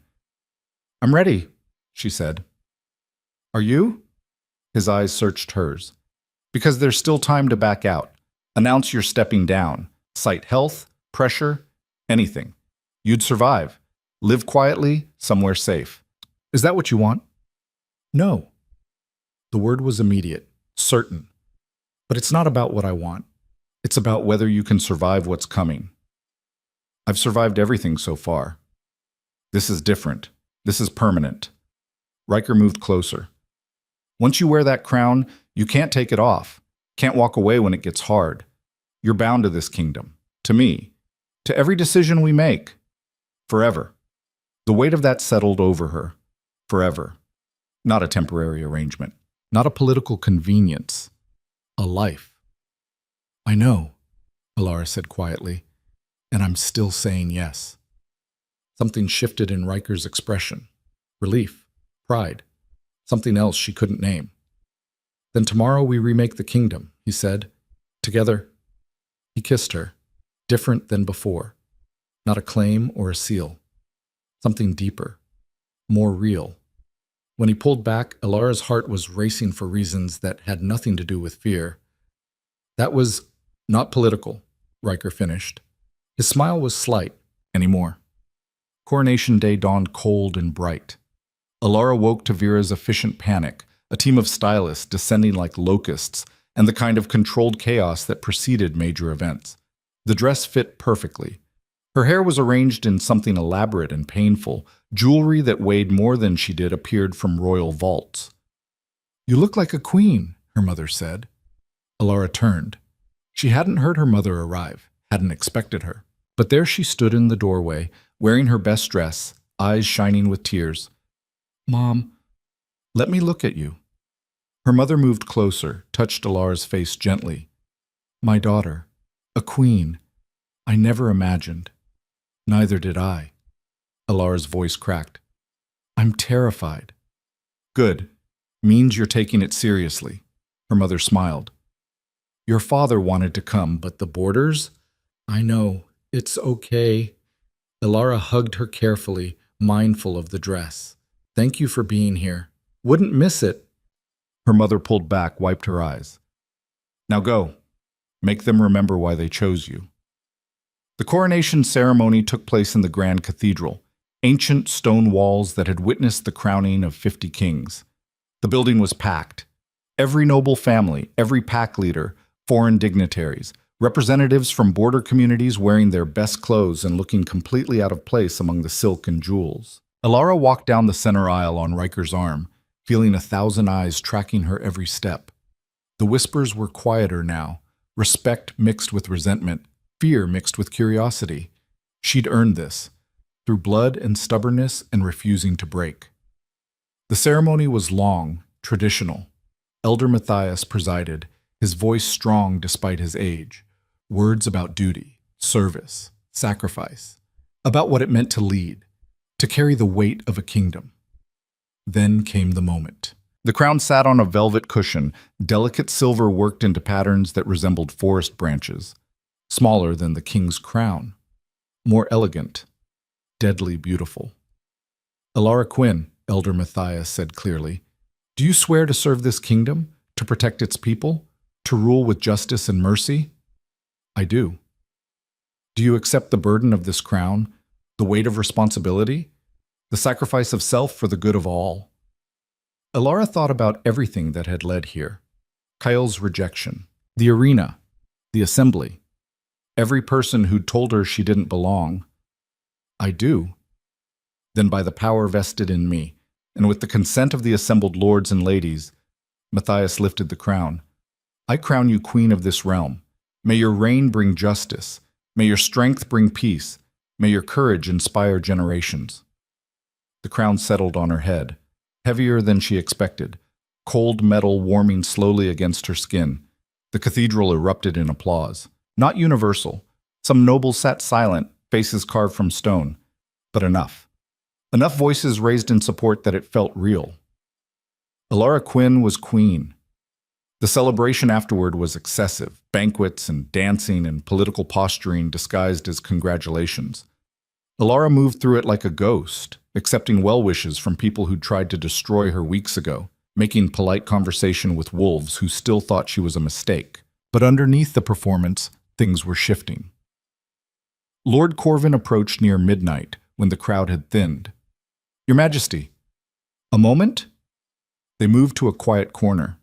Corvin looked uncomfortable, unusual for a man who'd spent decades in court politics. "I owe you an apology," he said. Alara blinked. "Excuse me?" "When you first arrived, I dismissed you, thought you were a distraction, a political misstep." Corvin's expression was almost embarrassed. "I was wrong. What you've accomplished, the border reforms, the Blackwood trial, surviving challenges that would have broken most, it's remarkable." "Thank you." "Don't thank me yet. I'm about to make your life harder." He pulled a folder from his jacket. "These are proposals. Reforms I've been sitting on for years because they were too radical, too dangerous politically. But watching you..." He paused. "You've proven radical might be necessary. So, if you're interested, I'd like to help."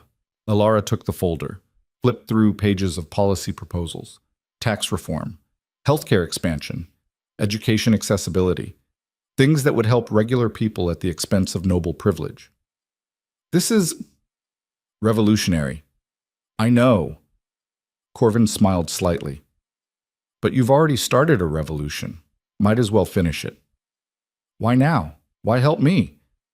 "Because I'm tired of maintaining a broken system." His honesty was startling. "And because you're the first person in 40 years who might actually fix it."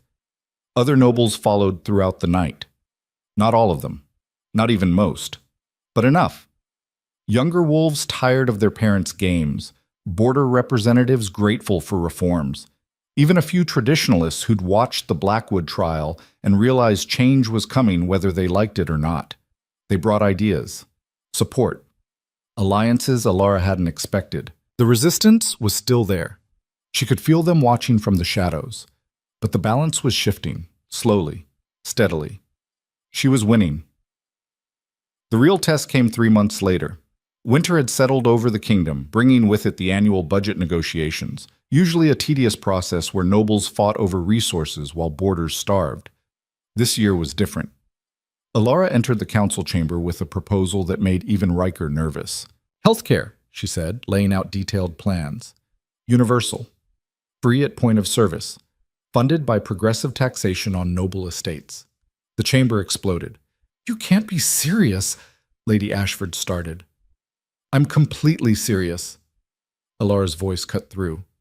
"We have villages where people die from treatable illnesses because they can't afford healers, while nobles pay for cosmetic treatments and luxury medicine. That's unacceptable." "It's economically impossible," Lord Brennan argued. "The cost is less than what we spend on ceremonial functions, less than what the Blackwoods were stealing through smuggling, less than what we waste on maintaining empty estates." Alara had numbers ready, charts, projections. "It's possible. It's just inconvenient. For you." The debate raged for hours, nobles arguing about tradition, economics, the proper role of government. But this time, Alara had allies. Corvin spoke in support. Younger pack leaders backed her. Border representatives shared stories that made even hardened nobles uncomfortable. The vote was close. Brutal. But it passed. Universal health care. Funded by the wealthy. Available to everyone. The kingdom had changed. That night, Alara found Riker in his study, surrounded by reports on the budget vote's implications. "You just redistributed wealth on a massive scale," he said without looking up. "Half the noble families will never forgive you." "Good. They shouldn't." Alara sat across from him. "People were dying. We had resources. The math was simple. Politics is never simple." "Then maybe politics is the problem." She leaned forward. "I didn't become queen to maintain the status quo. I became queen to fix what's broken. And if fixing it destroys the kingdom, then the kingdom was already dying. We're just making the death visible instead of letting it rot quietly." Alara's voice was firm. "I'd rather try and fail than succeed at preserving something fundamentally wrong."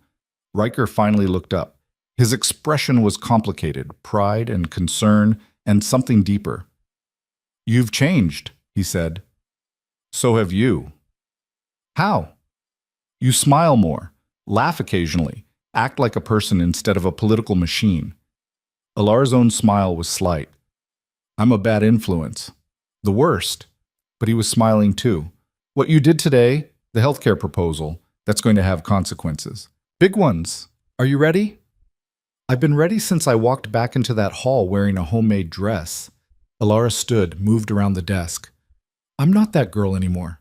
I'm the queen who survived, who fought, who refuses to accept that things have to stay broken. And what am I? The king who's finally letting himself be human." She touched his face gently. "We're good for each other. In weird, complicated, probably unhealthy ways, but good." Riker caught her hand, held it. "I didn't expect this." "What?" "To actually care. About you. About us." His honesty was stark. It was supposed to be political, convenient, but somewhere between the arena and now it became real. "Is that a problem?" "Probably." His smile was sharp. "But I'll take it anyway." He kissed her, long and thorough and full of everything they'd been avoiding acknowledging. When they pulled apart, Alara was breathless. "We should probably figure out what this means," she said. "Later. Right now we have a kingdom to run." Riker stood, pulled her close. Together. The first year of Alara's official reign was chaos.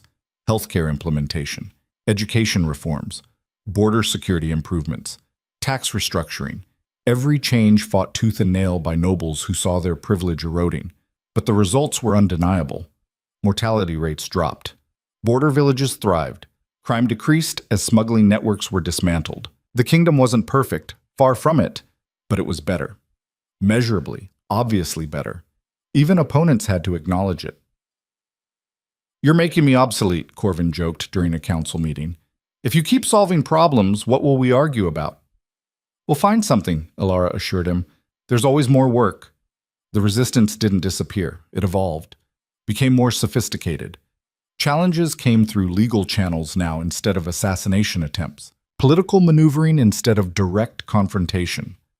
Alara handled it all with the same stubborn determination that had kept her standing in the arena. She won more than she lost. 2 years into her reign, Alara visited the eastern border again. Her father's station had transformed. New buildings, modern equipment, guards who looked healthy instead of desperate. The change was stark. "You did this," her father said, walking her through the improvements. "All of this." "We did this," Alara corrected. "You survived long enough for someone to listen. I just had the power to act." They stood in the yard where she'd once played as a child, where she'd learned what it meant to protect something bigger than yourself. "Are you happy?" her father asked. The question surprised her. "I don't know. Happy isn't the word. Satisfied, maybe. Purposeful." "That's better than happy." He studied her with those sharp eyes. "You've become someone important, someone who matters." "I was always someone who mattered. You just needed the crown to see it." Alara smiled. "But I know what you mean. And yes, I think I'm exactly where I'm supposed to be." The return to Blackstone Court felt different now. Not like coming to enemy territory, like coming home. Riker met her in the courtyard, pulled her into an embrace that was becoming familiar, comfortable. "How was the trip?" he asked. "Productive. The border reforms are holding. People are optimistic." She pulled back, studied his face. "You look tired." 3 rebellions, 2 trade disputes, and a diplomatic incident with the Western Kingdoms. Tuesday. His smile was wry. "But we're managing. We always do." They walked inside together, discussing problems and solutions and the 1,000 small crises that came with running a kingdom, partners in everything that mattered. Somewhere along the way, the political arrangement had become something real. Not romance in the traditional sense. They were both too pragmatic for fairy tales. But partnership, respect, trust, love, maybe. In their own complicated way. That night, standing in the throne room after yet another council session, Alara looked at the empty chairs where nobles had sat in judgment, where they'd tried to break her, dismiss her, prove she didn't belong. She'd proven them wrong, not through birthright or political maneuvering or playing their games, through sheer refusal to quit, through being exactly who she was, stubborn, principled, unwilling to accept that broken systems had to stay broken. Riker appeared beside her. "What are you thinking?" "That I came here for the wrong reasons, stayed for the right ones." Alara turned to face him, and that everything that seemed impossible turned out to be just difficult. "Is there a difference?" "Huge difference. Impossible means you don't try. Difficult means you try anyway." She smiled. "I'm glad I tried." "So am I." Riker's expression was soft in a way it never was for anyone else. "You've changed everything. The kingdom, the court, me. We changed everything, together." Alara took his hand. "And we're not done yet." "No, we're just getting started." 5 years after Alara first walked into Blackstone Court wearing a hand-sewn white dress, the kingdom was unrecognizable. Border territories thrived. Healthcare was universal. Education was accessible. The gap between noble privilege and common poverty had narrowed, not disappeared, but narrowed. Real progress. Alara Quinn, the girl they'd called border trash, the nobody with nothing, had become the queen who reshaped the kingdom, not through compromise or political games, through being brave enough to demand better and stubborn enough to make it happen. History books would talk about her reforms, her policies, the systems she changed, but the people would remember something else. They'd remember the queen who came from nothing and refused to let that define her, who fought for them when nobody else would, who proved that power wasn't about birthright, It was about will.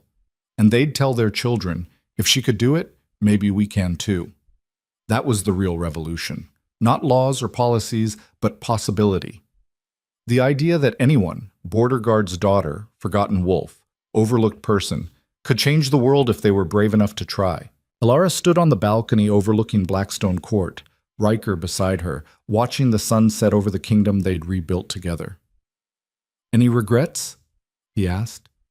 She thought about Kael's rejection, the arena, the assassination attempts, every person who'd tried to break her, every moment she'd wanted to quit.